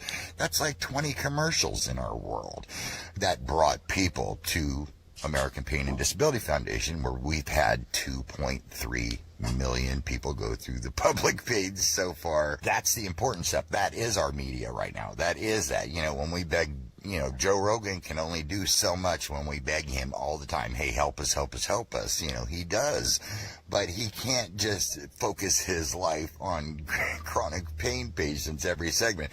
The next one he do will be because of kids, and it's because, we begged him. That's my job. My job is to watch. That's my job. My job is to watch the numbers. I'm not going to fight and hurt the pain community in any way. If I fight or argue with Miranda or anybody else, that beam goes way up there, and it goes way up there, and it's important it stays up there because that means it's getting maximum attention. That's the.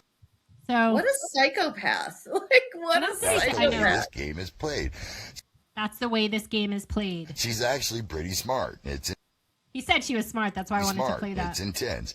We won't work together. We don't do the same things. I am not a corporate sellout. I never have been. We don't have backing. What we do at American Pain and Disability Foundation is we get people to pay attention to you.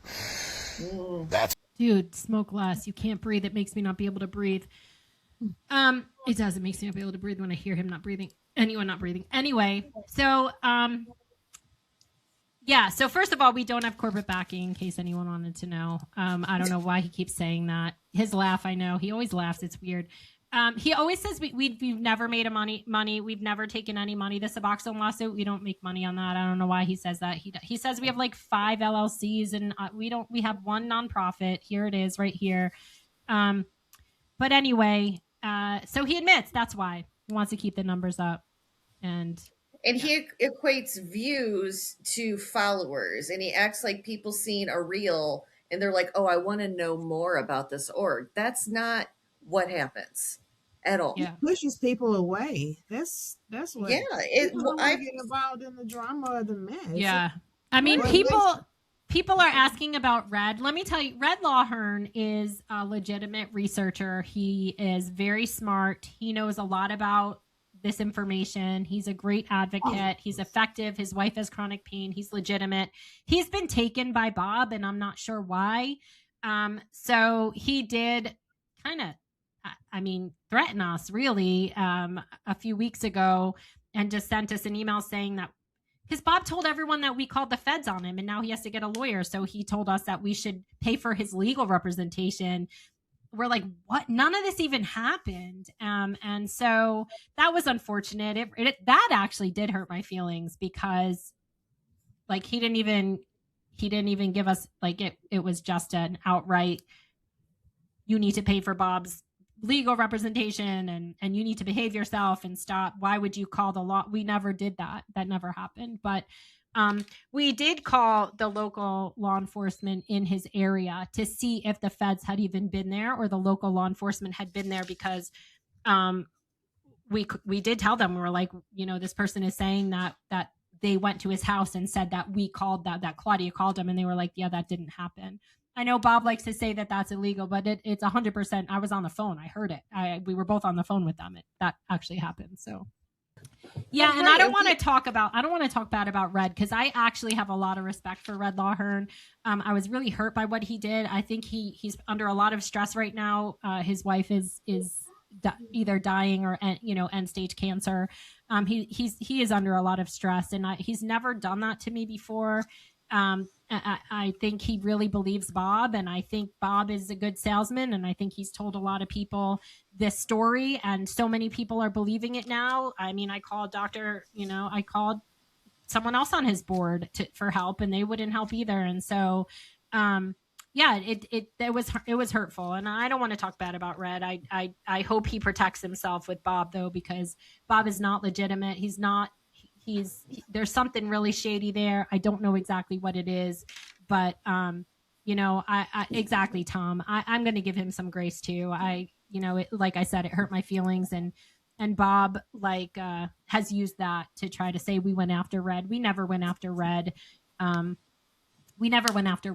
Red actually kind of went after us out of nowhere. So, but that's what happened. But I like Tom, I'm going to give Red some grace because he's going through a lot, and I hope he just sees the truth of what the situation is. And that's all I'm going to say about Red. Yeah. Anyway, yeah. Does anybody else, now that we spent all this time, does anybody else? Oh, as far as the HHS meeting that Claudia and I had, we cannot give you details because they will actually, Bob and them will probably try to sabotage it. They've done it in the past. We had national media. Deborah was able to get that canceled because she called them. And we know it was her because they told us someone named Deborah Toucheshawks called and said this, and we don't want to get involved. So we cannot give details about it, but we think the meeting went well.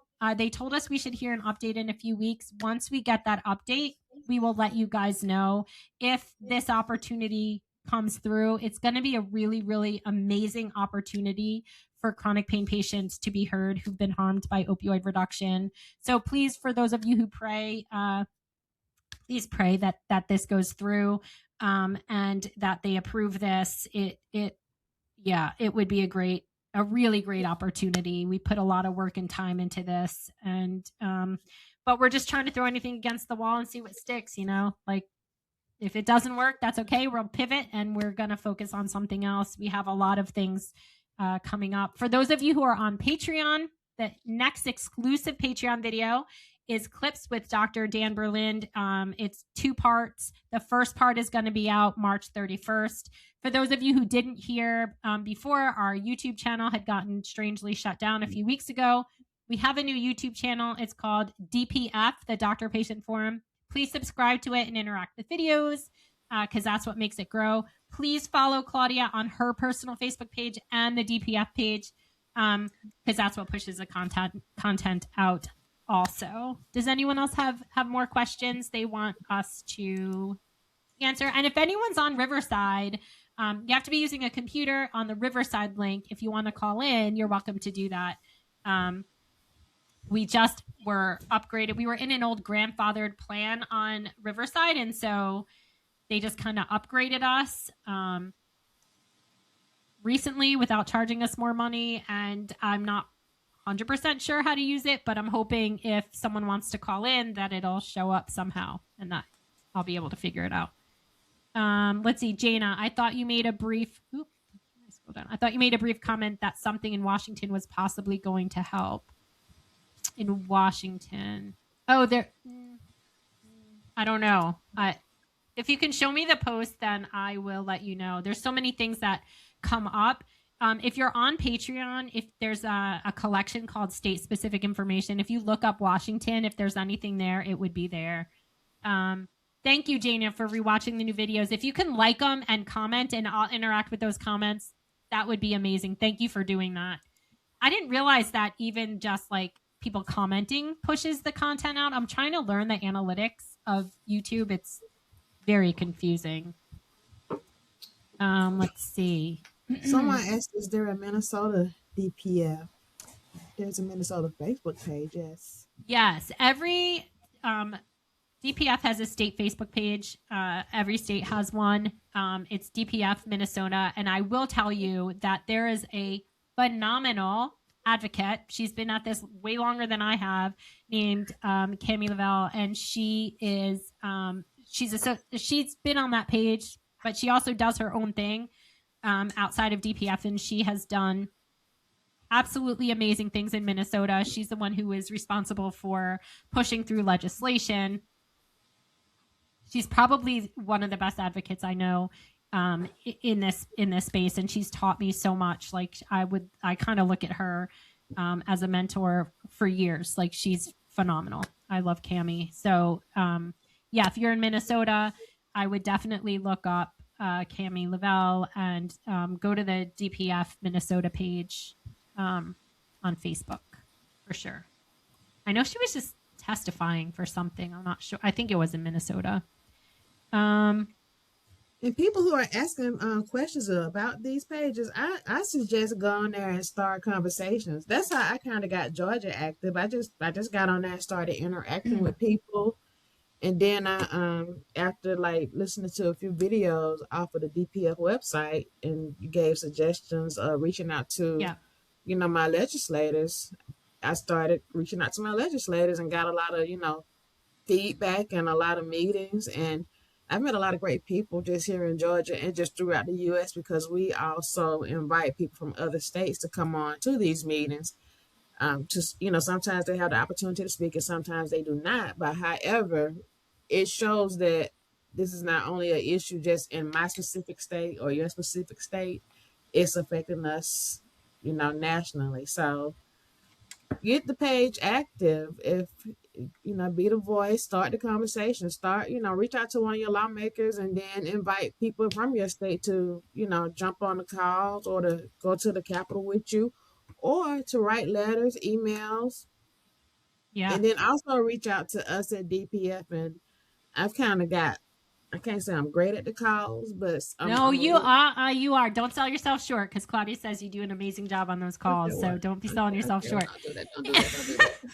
And San, we're trying to start an initiative. We tried to do it a while ago. It kind of fell through, but where we can get something formal together where San could kind of talk people through like how she like contacted her legislator and just step 1, 2, and 3 of what she did. And so they can ask her questions. That's the goal. That's what we're trying to start something like that. Hopefully in the next few months, we'll get it together. Because San, I have never seen anybody get as many calls with legislators as you have in your state. It is a beautiful thing to see. So yes. And I mean, just because they don't answer one email or one call, that doesn't mean I stop. So I keep calling because that's what they're there for.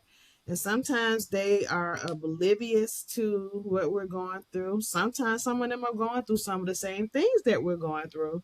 And then sometimes they're just like, we're not hearing that. We don't believe that. The chronic pain patients are fibbing right now. Yeah, they don't hear from their constituents. James, yes, you are saying yes. That sounds very familiar now. That in Washington State, it's called the Washington Commission, not the State Medical Board, but it's the same thing, that they were saying you can't just force pain patients down to a certain MME threshold. You can't just force taper them.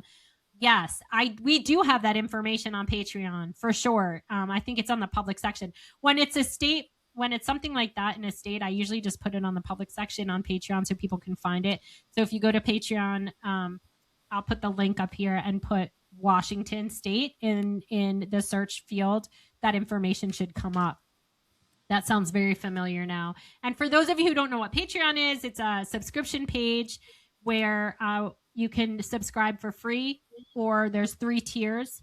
The highest tier, you get 4 in-depth coaching emails in a 12-month period where you can send us all of your questions. We used to do it on the phone, but it just didn't work well because people would hang up and then be like, oh my gosh, I forgot to tell you this and this and this. And so this just seemed to work better. It was more thorough to actually have you write everything down in an email. And then then we can respond to you. And then if I need to get on the phone, then I can once I have all that information. That's the highest tier. The lowest tiers is $5.75 a month. And I run the page. I don't take any content off. So if you could go, if you go there right now, you'll get every video we've ever posted there for the last almost 3 years. And yeah, I hope you guys go over there. I love running that page. You guys are amazing. We do birthday shout outs too, which I love to do. But we try to give you as much information as we can. We break down new studies as they come out. We also post any upcoming webinars that are free to use to sign up for that we think you might want to see. We tell you what's coming up in your state. Also, things coming up with KRTOM. I can't say it because we'll get kicked off the page. But in each state, we have actually a section on there just for that. So, because we know so many pain patients are using that when they lose access to pain medication. And so, anyway, I hope you go to our Patreon page at least to look at the free and public section. It's patreon.com/the Doctor Patient Forum. Yes, Bob, I know you think I'm a fraud. He thinks I'm a fraud because we have a Patreon page. I don't know what that I don't know why that's fraudulent, but anyway. Does anyone else have any questions? Bev, it doesn't matter what you all do. He's going to attack it. He'll do anything and everything just to attack. It's just weird. I don't understand. Even though they could start a Patreon page themselves. I told him to. I told him to on Twitter, on X yesterday. I was like, please start your own page. And he's like, you want me to fail? And I was like, I don't. You're the ones who want us to fail. Like, I've never actually said anything. Like, I want you to succeed. Why would I want a pain organization to fail? Clearly, if you can affect change, I want you to succeed. But he wants us to fail. Yeah, I don't get that. That's what more people need to understand. Like, the legit advocates don't want other advocates to fail. I want him to succeed because we want to affect change. Like, we need more advocates. But when he's constantly ranting about us like this, it makes all pain advocates look crazy. And that's what makes me angry, because he's out there saying this crazy stuff, and then he becomes the very thing that people think all pain patients are. You know, people think pain patients are like crazy and act drunk or high or whatever. And I'm not saying he was that, but he acted like it. He seemed very unhinged, and it makes us all look crazy. And that scares me. And they're supposedly going to DC with like 300 pain organizations or whatever in June, and he said none of that's real. He threatened. He said he's going to tell every single congressman and legislator that we're frauds. And I'm like, if you do that, why? Yeah. What purpose would that serve? Why? He keeps making that threat. Does that help with his cause? Because he wants money. He sees Patreon and he thinks we make all of this money, and that we're pocketing this money. He thinks we're pocketing. None of that's true. Like, none of that is accurate. And I think that's the goal. But yeah, he has said he's like, I can't wait to DC. Wait until they see. Wait till they know you're a fraud. Yeah, that's what he said. He's threatening to tell every single legislator. First of all, he's not going to really speak to anybody because it's in the middle of summer. He's going to speak to a staffer. And if his topic of conversation is trying to take us down and not advocating for pain patients, then once again, that is not an advocate. That is a man on a mission to destroy your life, you and Claudia's life. It's just sad. So his advocacy has turned into Claudia and Bev, the Doctor Patient Forum. Yeah, it's weird because he says the reason we're frauds is because we don't like push for legislation, and we have done that, and that's part of it, but that's not. And he also says because we don't connect patients to doctors. We've never claimed to connect patients to doctors. We could not connect patients to doctors. If we gave doctors' names out immediately, that would get that doctor flagged, put the doctor at risk, and put all of his future patients at risk. We cannot do that. We've never claimed to do that, but we've always said that our goal is to educate. Like, we want you to understand why this is happening, how this is happening, and the best way to affect change. And one of those ways is to learn how to debunk those lies, learn how to debunk the propaganda, learn how to speak about it intelligently and coherently, so that, you know, when your doctor says something to you, you know the best way to answer it the right way, as far as having to play the game of, like, you know, which it sucks that this is true, but you have to learn what to say and what not to say at the doctor's office. We try to educate people on things like never say yes when they ask you if you were sexually abused as a child. We try to teach people what the opioid risk tool is. And we have affected change. We submitted a narcs care petition, citizen petition to the FDA a year ago, 1 year ago this month, and the docket is still open, and they gave us an interim response, meaning they said, we haven't agreed on it yet. We'll get back to you, which is a win in my book because it's better than anyone else has ever gotten before. And so we do what our organization is set out to do, and we're trying to educate and teach and build a community. He does something different, and I want him to do that, but I don't understand why he has to say, like, we're lose. Like on Twitter yesterday, he's like, you're a loser and you're stupid and your organization is a fraud and blah blah blah. Like, men talking about women is weird. Weird is the word. It is so weird. It is. Men talking about women is It's weird. Least so weird. It's very straight. I know my husband's like, he gets mad. He's like, I'm going to go on. I was like, don't go on there and make a comment because it's just going to make it worse. But he gets mad because they just say stuff. They call us all like ugly and gross. And it's just really weird. Lee said must think you guys are adorable because that plastics, that was, I loved it. I'm going to need them to edit it to put you in there though, Sam. Well, we need a fourth plastic. I mean, come on, Casey. Go do your thing. Can you take a screenshot of San and put her in there so we have all four of us on the plastics? I know you're watching it, Casey. I thought it was cute. I said, this is, even though I know it was messy and petty, and then to have Claudia come on there and post it. It's so funny. And then icing on the cake. And Jonna Majors is like, she was from that organization, started APDF. She's like, they look too pretty there because blah blah blah. Like they're so petty, so petty, so stupid, so dumb. They need to put their energy on Prop, Kolodny, and everybody else. Well, he says he's suing Kolodny now, which is great. That's the other thing I want to clear up. Okay, Dr. Arnold Feldman worked with us a number of years ago. And his brother is a lawyer, and he came to us and said, my brother said, I think his name is Larry. He said that we can sue Kolodny, that we have a case. He said we have a case, and I want to open a GoFundMe. And Claudia said, we're not opening a GoFundMe. We don't want anything to do with it. And he said, I will open the GoFundMe. Can you post it on your page? And Claudia said, we'll post it. So for a very short time, we posted it. Now, in that short time, we met with lawyers, right? Probably 5 of them. And every single lawyer said, you don't have a case. Like, it's not the time. Maybe at some time. But right now, you can't sue him for anything. It's not going to work. No lawyer's going to take your case. This was probably, I think this was 2020, actually. 2019, 2020-ish area. Something like that. And so after like the 5th time, Claudia said, Arnold, you got to give people their money back. Because the GoFundMe was only ever in his name. None of us had access to it. He hired me for 3 months, and he wanted me to write a lawsuit against Pacira Pharmaceuticals, and he paid me from his personal checking account, like, I don't know, $300 a month for 3 months or something. And I did that for him. We started working on a Pacira lawsuit. I don't know why he's telling people that I had the GoFundMe money. Well, Bob Sheeran keeps on saying that, so I'm assuming it's coming from Arnold. So Claudia sent him about 5 emails saying, please return the money. Now, he raised about $22,000 from people to sue Kolodny.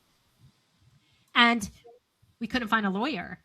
And so again, Claudia said, Arnold, you need to return the money. Return the money to these people. You can't keep that money. You got to return that money. Now, we don't know if you return the money. I'm assuming he didn't because Bob Sheeran just said that he donated $1,500 and he wants to know where the money is. But, like, we don't have the money. Again, Bob.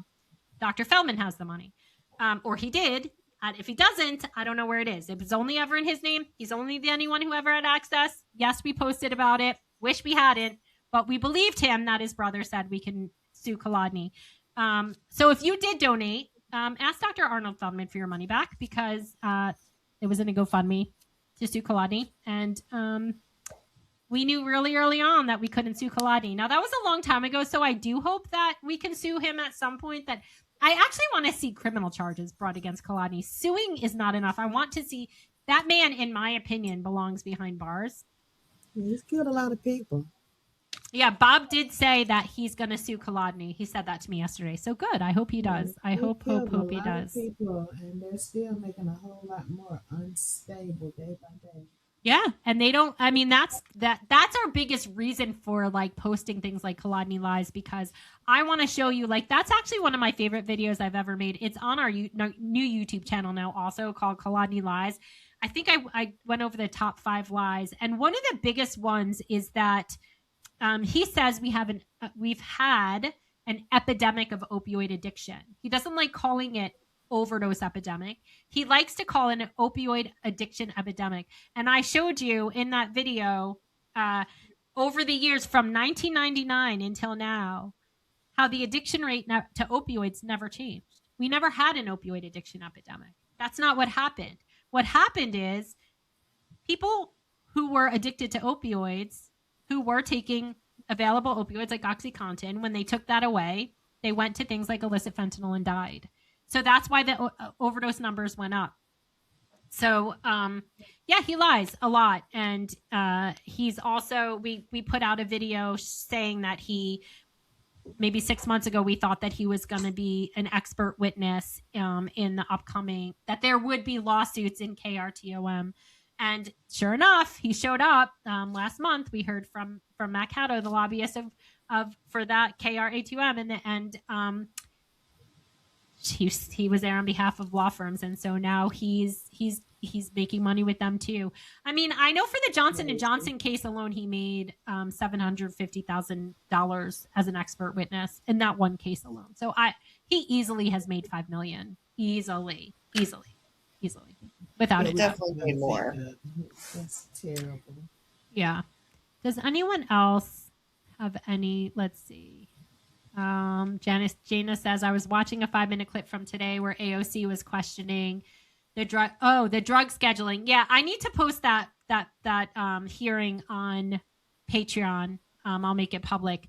I want to watch that because Dr. Nab Dasgupta, he's an epidemiologist at UNC in North Carolina, where I am, and we have actually collaborated on several projects. He actually helped me with the NARCS care petition. I love Nab. He's a harm reductionist, and I have nothing but love for him. He's an amazing person, and he spoke there. So I haven't watched it yet. I need to go back and watch it, and I'm going to share it. Let's see. The drug scheduling system is a problem. It is a problem. I do think it is a problem. I mean, the DEA needs to be out of everything. I watched some of the clip, and I actually was telling a friend about it today. I was like, hey, this might be our opportunity to hit up AOC, and maybe this will grab her attention, Yeah.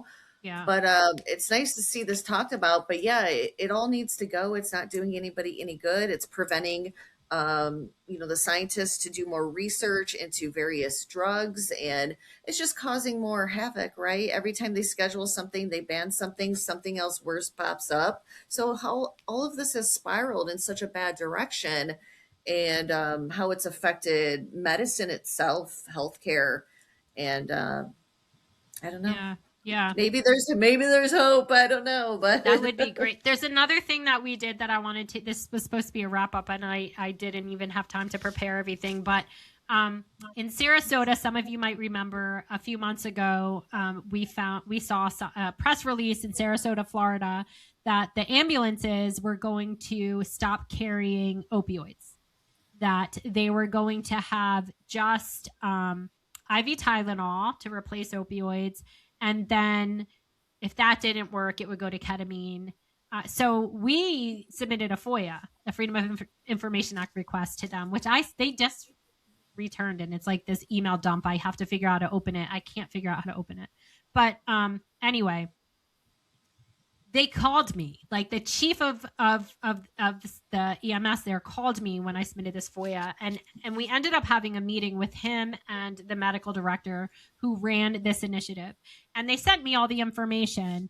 But the initiative goes like that: they're taking the opioids off the ambulance, so they have like this protocol in place that it's IV Tylenol first, then ketamine, and then if you need opioids, you have to call you have to call somebody and say the captain and say, hey, I think we need opioids. And then they have to bring it to you and then you have to give it, which at what point you'll be at the hospital. That's crazy. Which Is is what the captain going to be a doctor? How does he?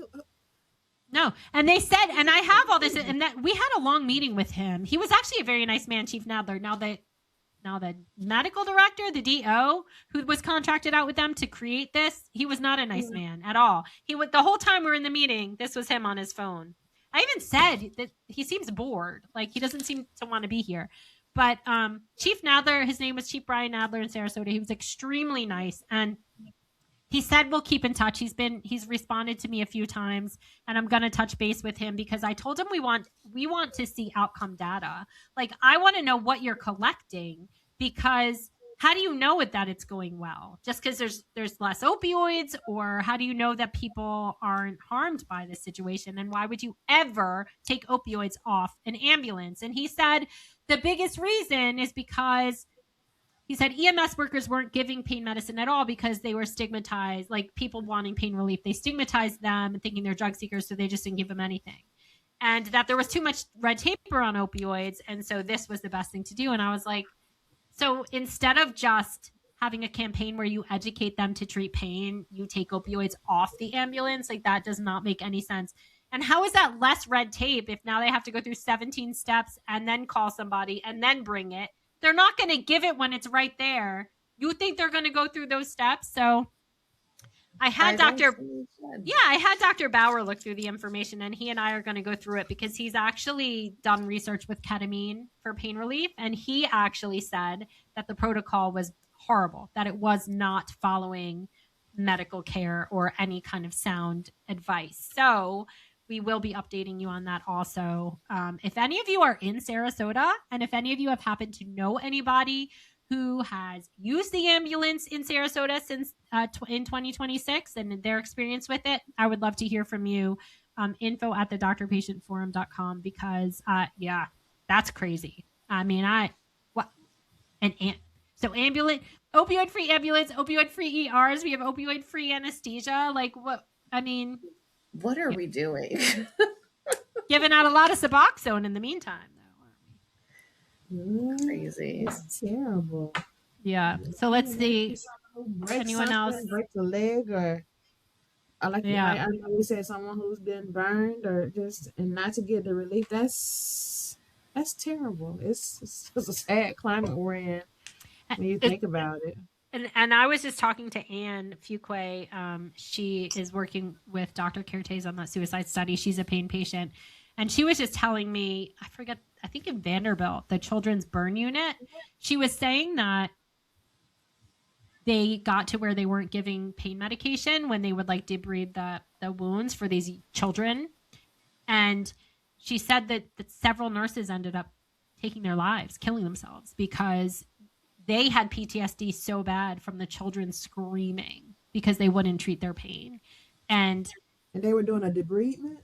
Yeah, in this burn unit in Vanderbilt. And the nurses, like, why would you torture a child like that? Why would you do that? Just to not give an opioid? It's the craziest. But I think hospitals, they get financial incentives to not use opioids. And so, yeah, no, that makes me sick. That makes me so angry. I mean, I do know my kid a few years ago, it was 4 years ago now, when she was 14, she had a kidney stone. We went to the emergency room, and I do this for advocacy, and they were horrible to her there. I knew it was a kidney stone. I get kidney stones regularly with Crohn's, and my husband also gets kidney stones. And so I was like, I could tell by that I thought this was a kidney stone. And we went in there, and they were treating her like she was like faking. And, they didn't even do an IV. They brought in like a heating pad, and then they took her to get her like scan, her ultrasound. And I could tell as soon as they put her back in that wheelchair that they saw something, because they were like, "Oh, honey, are you okay?" And she had kidney stone and hydronephrosis. And they came in, and then I still had to ask for something. I didn't want opioids for her. I wanted her to get like at least Toradol, something. Give the kid something. They brought in oral Tylenol. I'm like, are you they finally gave her a Toradol shot, and it was enough for her. She didn't need anything else. But I mean, and I know how to advocate, so I can't imagine these kids' moms, like, they probably think that the doctors are doing the right thing by not giving opioids for the burns. You know, they don't But know. that They don't. is torture, especially on a debridement. The trauma of the fire already with the skin that was already Ugh. burned, and then to, have someone to be scraping and cut. That is terrible. My grandmother used to get debridements when she had Alzheimer's, so she would get bed sores when she was in the hospital. And of course, when we bring her home and then we take her back to the hospital and they had to clean it up. I couldn't imagine that. But a doctor told me that, oh, she can't feel that. And I'm like, every time we try to spray, touch, or clean it, she's flinching. Of course she can feel that. What makes them think she can't feel it? Like, why? Because she has Alzheimer's? I'm assuming so. Or maybe she won't remember it after, but that's cruel too. That is so Who cruel. cares if she doesn't remember it in that moment? That Of course is she. An cruel. infant's not going to remember it either. But are you going to. Oh my Oh yeah, gosh. that is so cruel. Oh, I'm so So sorry. So Oh. of course, I had to throw a tantrum and tell them, if you guys, don't touch her or give her something for some relief. Do not do that. Of course, it hurts. Oh gosh. Terrible. I'm Ugh. so sorry. Oh my goodness. Let's see if I think we covered everything. Thank you guys for hanging out with us here. I'm hoping we can be back on the YouTube live at some point, but if not, then at least we have Facebook, which is why we're trying to never post anything. We got several warnings, even when people were commenting about KRTOM, and so that's why we're not. If you see your comment deleted, and you've commented about that and you're on the Facebook page, that's why. We're not upset that anyone commented. It's only because we don't want to have that page shut down. They're really getting, they're allowing the people who are anti to post about it, which is Right. crazy, but they're just not allowing anyone to say it's beneficial. So they're And you can't censoring. even put it in your DMs. Like, people are getting violations in direct messages through Facebook. So we want to talk about it. We do talk about it. We do support it, but we can't do it on Facebook, guys. No, on Patreon They though, we allow can. bullying and stalkery type of stuff, but We can't get Right. that Beware page shut down. They won't shut that down. It's an entire hate stalker page, and we can't get it shut down. Yeah, but it's weird how they're able to pick up. They're allowing the anti KRTOM posts. So how is like the AI, like, how are they programming it to be able to see that to allow the anti and not allow the pro? You know what I mean? It's like they're only censoring benefits of. Right. How did That's a they good program question. that? I don't know, because all these politicians, especially in the state of Michigan, recently posting about it, right? And I'm Yeah. like, how are they allowed to post about it, but I can't post about it? I almost lost my whole account months back. It's So weird. it's very strange. It's very It's strange. weird, and I wish I knew why we lost our YouTube channel. It really bothers me. And you can't talk to anybody. You get one appeal, but they didn't tell me why it went to begin with. And so I'm like typing in the appeal, and as I'm typing it in, like the thing glitched and it sent automatically. And so I immediately emailed YouTube and I was like, listen, this just happened. And they were like, oh, you get one human review and you already had yours. I was like, but I didn't, because it glitched, and it was like, sorry, this decision is final. I was like, okay. Yeah, it's frustrating that we can't communicate with humans in social media, and they wonder, why they're getting sued and whatever. But it's like, no, they do have a responsibility, though, to at least to be able to fix problems. There's problems on social media everywhere, on every platform, and it's ridiculous that we it's weird how can't. they pick and choose the problems, or like they make what you said a problem, but they allow someone else Yeah. to. Yeah. Someone said, could we use like KR and like a symbol TOM? As far as I know, you can. Yes. Like I'm going to show this here. Hopefully it doesn't. I think that you can use something like that until we hear otherwise. If we get flagged, then we'll say something, but I think that should be fine. Yeah, I think it should be. We just don't want the page taken down.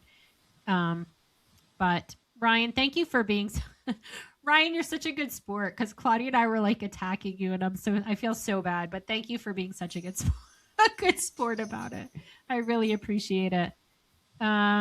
Let's see. Does anyone have any last minute questions that they want to ask? I am gonna go in a few minutes and take my Crohn's medication, my Cimzia, and then tomorrow I'll take methotrexate. So I will be down and out a good bit of the weekend. Does anybody else have fun plans this weekend?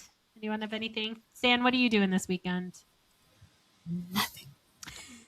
I'm Do so you like excited to when do you nothing. do nothing? What do you do? Do you like watch Netflix? Do you I read? probably will lay in the bed and just scroll on Facebook, scroll on TikTok gets me to shopping. Someone will send me something, and then I'm on that rabbit hole, and then I'm ordering stuff that I just do not need.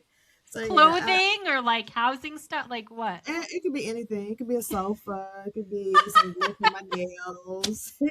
It could be A a sofa? heater. Like yeah, I ordered You that. ordered a sofa on TikTok? Yeah, the one that you cut open and then it expands. Was it good? Well, it sits low, but yeah, it's good. Yeah, I ordered that, and then I got some glue for my nails. I ordered a heater. I saw someone with this cute little weird hair curler, so I ordered it. I mean, I have a problem. Stan, we need to start a new like segment. What did Stan order? And like just I have have a you show. problem. I have a problem. I try to stay off of TikTok, especially at night, because I always tell you I am a vampire. So if I'm up, sometimes you know how you scrolling, and I might touch someone live, and I just say, "Hi, Centrala," and it'll just get me up because I'm like, someone said my name, and I'm not intentionally trying to get on someone's live when they're like when they're doing their I sales and know. stuff. But yeah, I plan to do nothing. This weekend would be a good weekend to do nothing because my last couple of weekends have been just overwhelming. So Yeah. yeah, this would be a Busy. good weekend to just do nothing and to enjoy the weather. I might sit outside, just do nothing. Oh, yeah, it was hot. Was it warm there today in North Carolina? It was almost 90, and tomorrow it's going to be like 55. Yeah, it's hot. And then I don't know if you deal with pollen up there. Oh, My it's car is so yellow. bad. Even though my Everything car is is yellow. black, but it's Oh, yellow. yeah. Yeah, and It's my ugh. grandson, he goes outside and he comes back in. His eyes are all puffy and yeah, it's Oh. terrible. So if we can get a good rain to come through, that would be Ugh. great. But Yeah, yeah, definitely. My daughter is like that. She's so allergic to pollen, and so I have a dog, and so I'm like, I put like wet wipes by the back door to kind of like mhm, wipe his feet, but it's so right. annoying to like wipe all of his Yeah. feet every single time he comes in and out. Do you deal with that up there, Brandy, up in Michigan? Do you guys have pollen everywhere? Oh, absolutely, absolutely. I had it really bad in Vegas too. I lived off a golf course there for a little bit, and all the Mhm. pine trees. It was this thick yellow pollen. Oh It would yeah. just coat the house, your car. Ugh. But Oh, we can see it here, it's blowing here. the cotton that blows around this time of year from the trees that are starting to sprout. I Yeah. definitely allergic to it, so Oh I hate it no. because I can't take. I can only take Allegra D. I cannot take Claritin. Claritin is like meth for me. I will not sleep off of it. Oh I'll be really? like all jittery and sweaty. It's very Oh. Mm. bizarre, and I unfortunately I learned that in Vegas. Like I was really sick with allergies, and so I picked up Claritin, and I literally didn't sleep for 3 days. It was the worst experience Oh ever. no. So, Oh, but that's awful. I've been sneezing all month, and then my mom was here last night today, and she was like coughing. She's like, Oh. allergies are kicking up. I'm like, there must be something in the house too that's like trapped in here right now. Anyways, It just it's gets on your clothes though when you come And your in. dogs. The Yeah. and dogs the though. dogs, right? Yeah. So truly, right now we're all kind of feeling it. And Brandy cool with that Christmas tree. I love I your monthly That's my know. Christmas Easter tree. tree. Thank Yeah. you. Well, look, I call it a Christmas tree. Yeah, no, it It's is an it is a Easter Christmas tree. tree, but I keep it up for all seasons and decorate. So that's my Oh, It's an Easter Easter tree. tree. Okay. That I is so love cool. that. Are you guys anyone celebrating Easter or Passover? I know Easter is coming up and Passover is coming up, so let us know Yes, if you guys are celebrating. And we are going to be absolutely. in Atlanta on April 20, what is it? April 25th. Yes, I'm so 25th. excited for you all to come. Saturday the 25th. I'm so excited. And our next Patreon too. hangout for all subscribed patrons, our next Patreon hangout, which we do on Zoom, is Friday, April 10th. So we'll be having that soon. I'll be posting that information. And just so you guys know, on our website and also on Patreon, if you go to our website, let me see if I can figure out. I always forget where it is. It might be under Get Involved. And then I think it's under Get Involved and then Events. Yeah, Get Involved and then Events.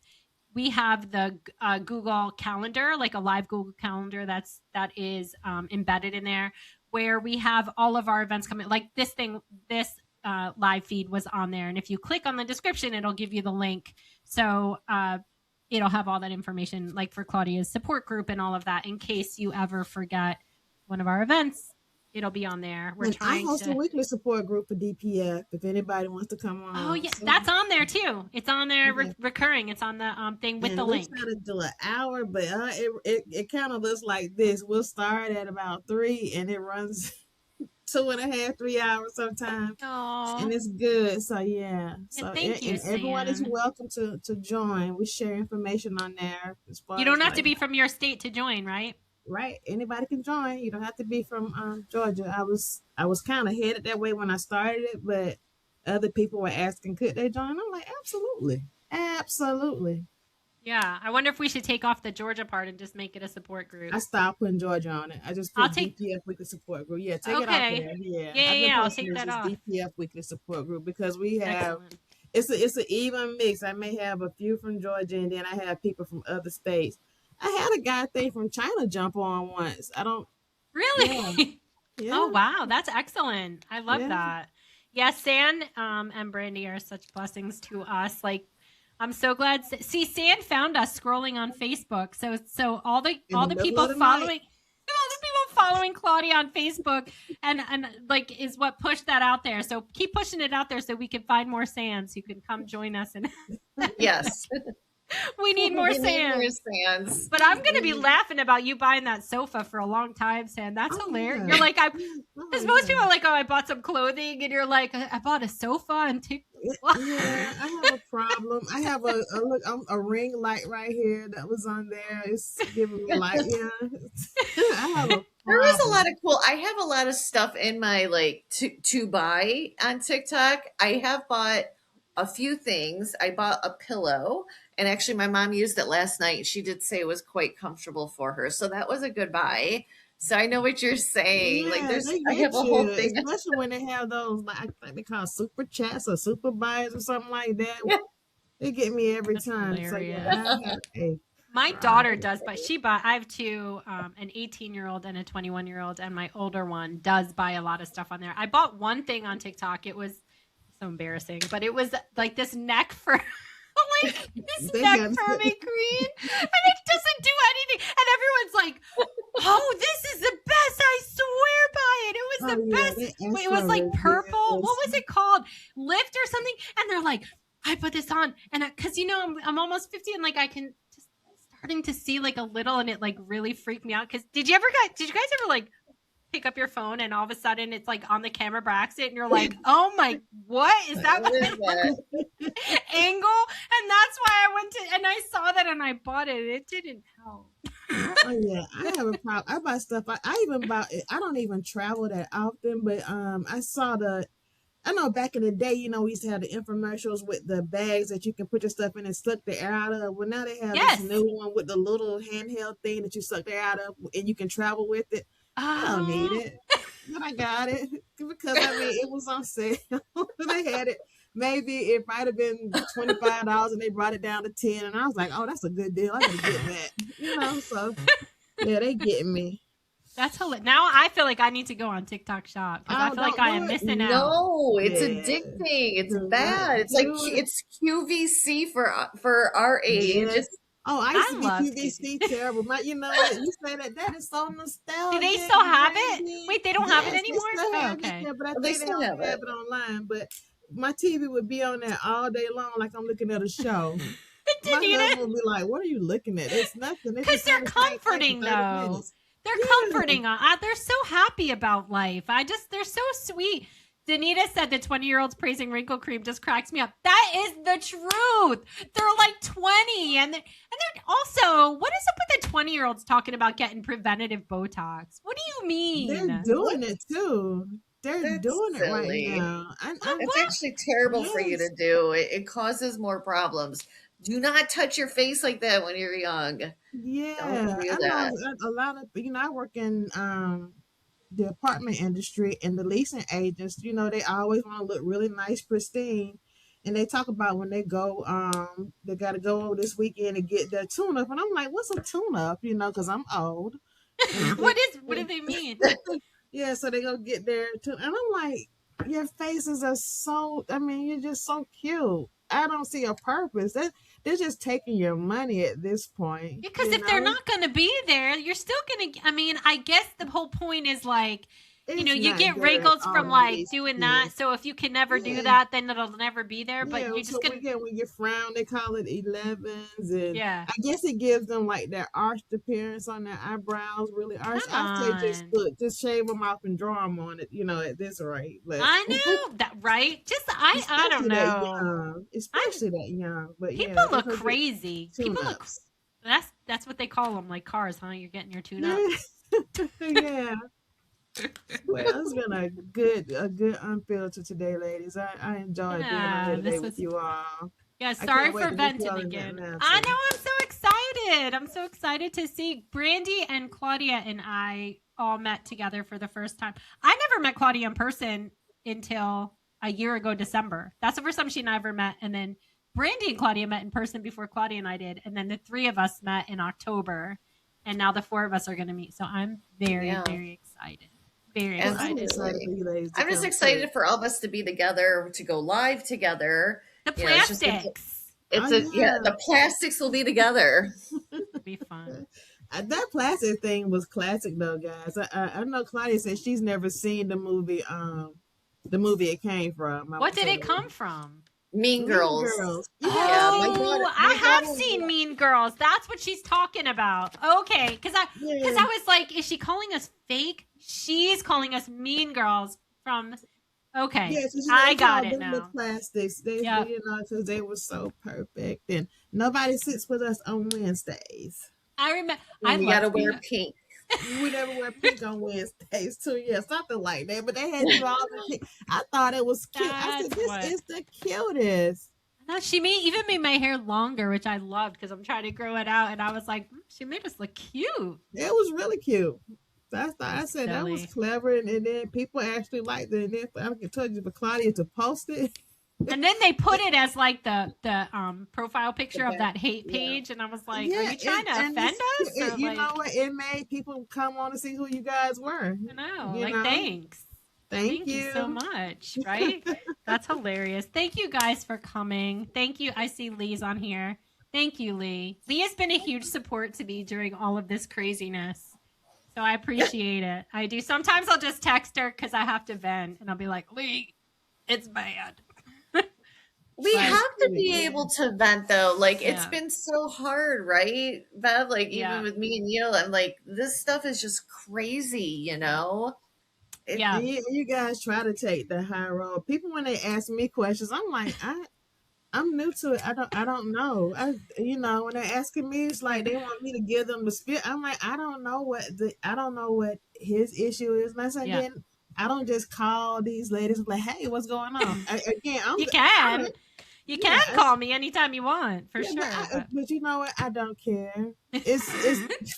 I don't care. It's not helping us at all. So I don't care. That's the part that bothers me, that it's hurting us. It's hurting the community. It's not helping us at all. Even when they send me stuff, it's just like, I know. I don't care. Like, I do hope when they go to DC that he doesn't try to talk crap about our organization, because we are the largest pain organization, like patient advocacy organization. And if he's going to try to bash us and blacklist us, that is going to hurt the whole community. So I certainly hope he doesn't do that.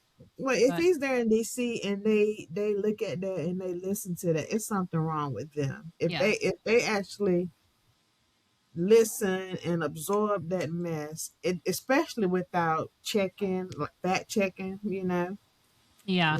something's wrong with them. So I just don't Yeah. believe it. But Yeah. again, like you said, what it's going to do is just hurt the cause I mean, if I he don't, does. because whether you like Claudia or hate Claudia and like us or hate us, we are visible.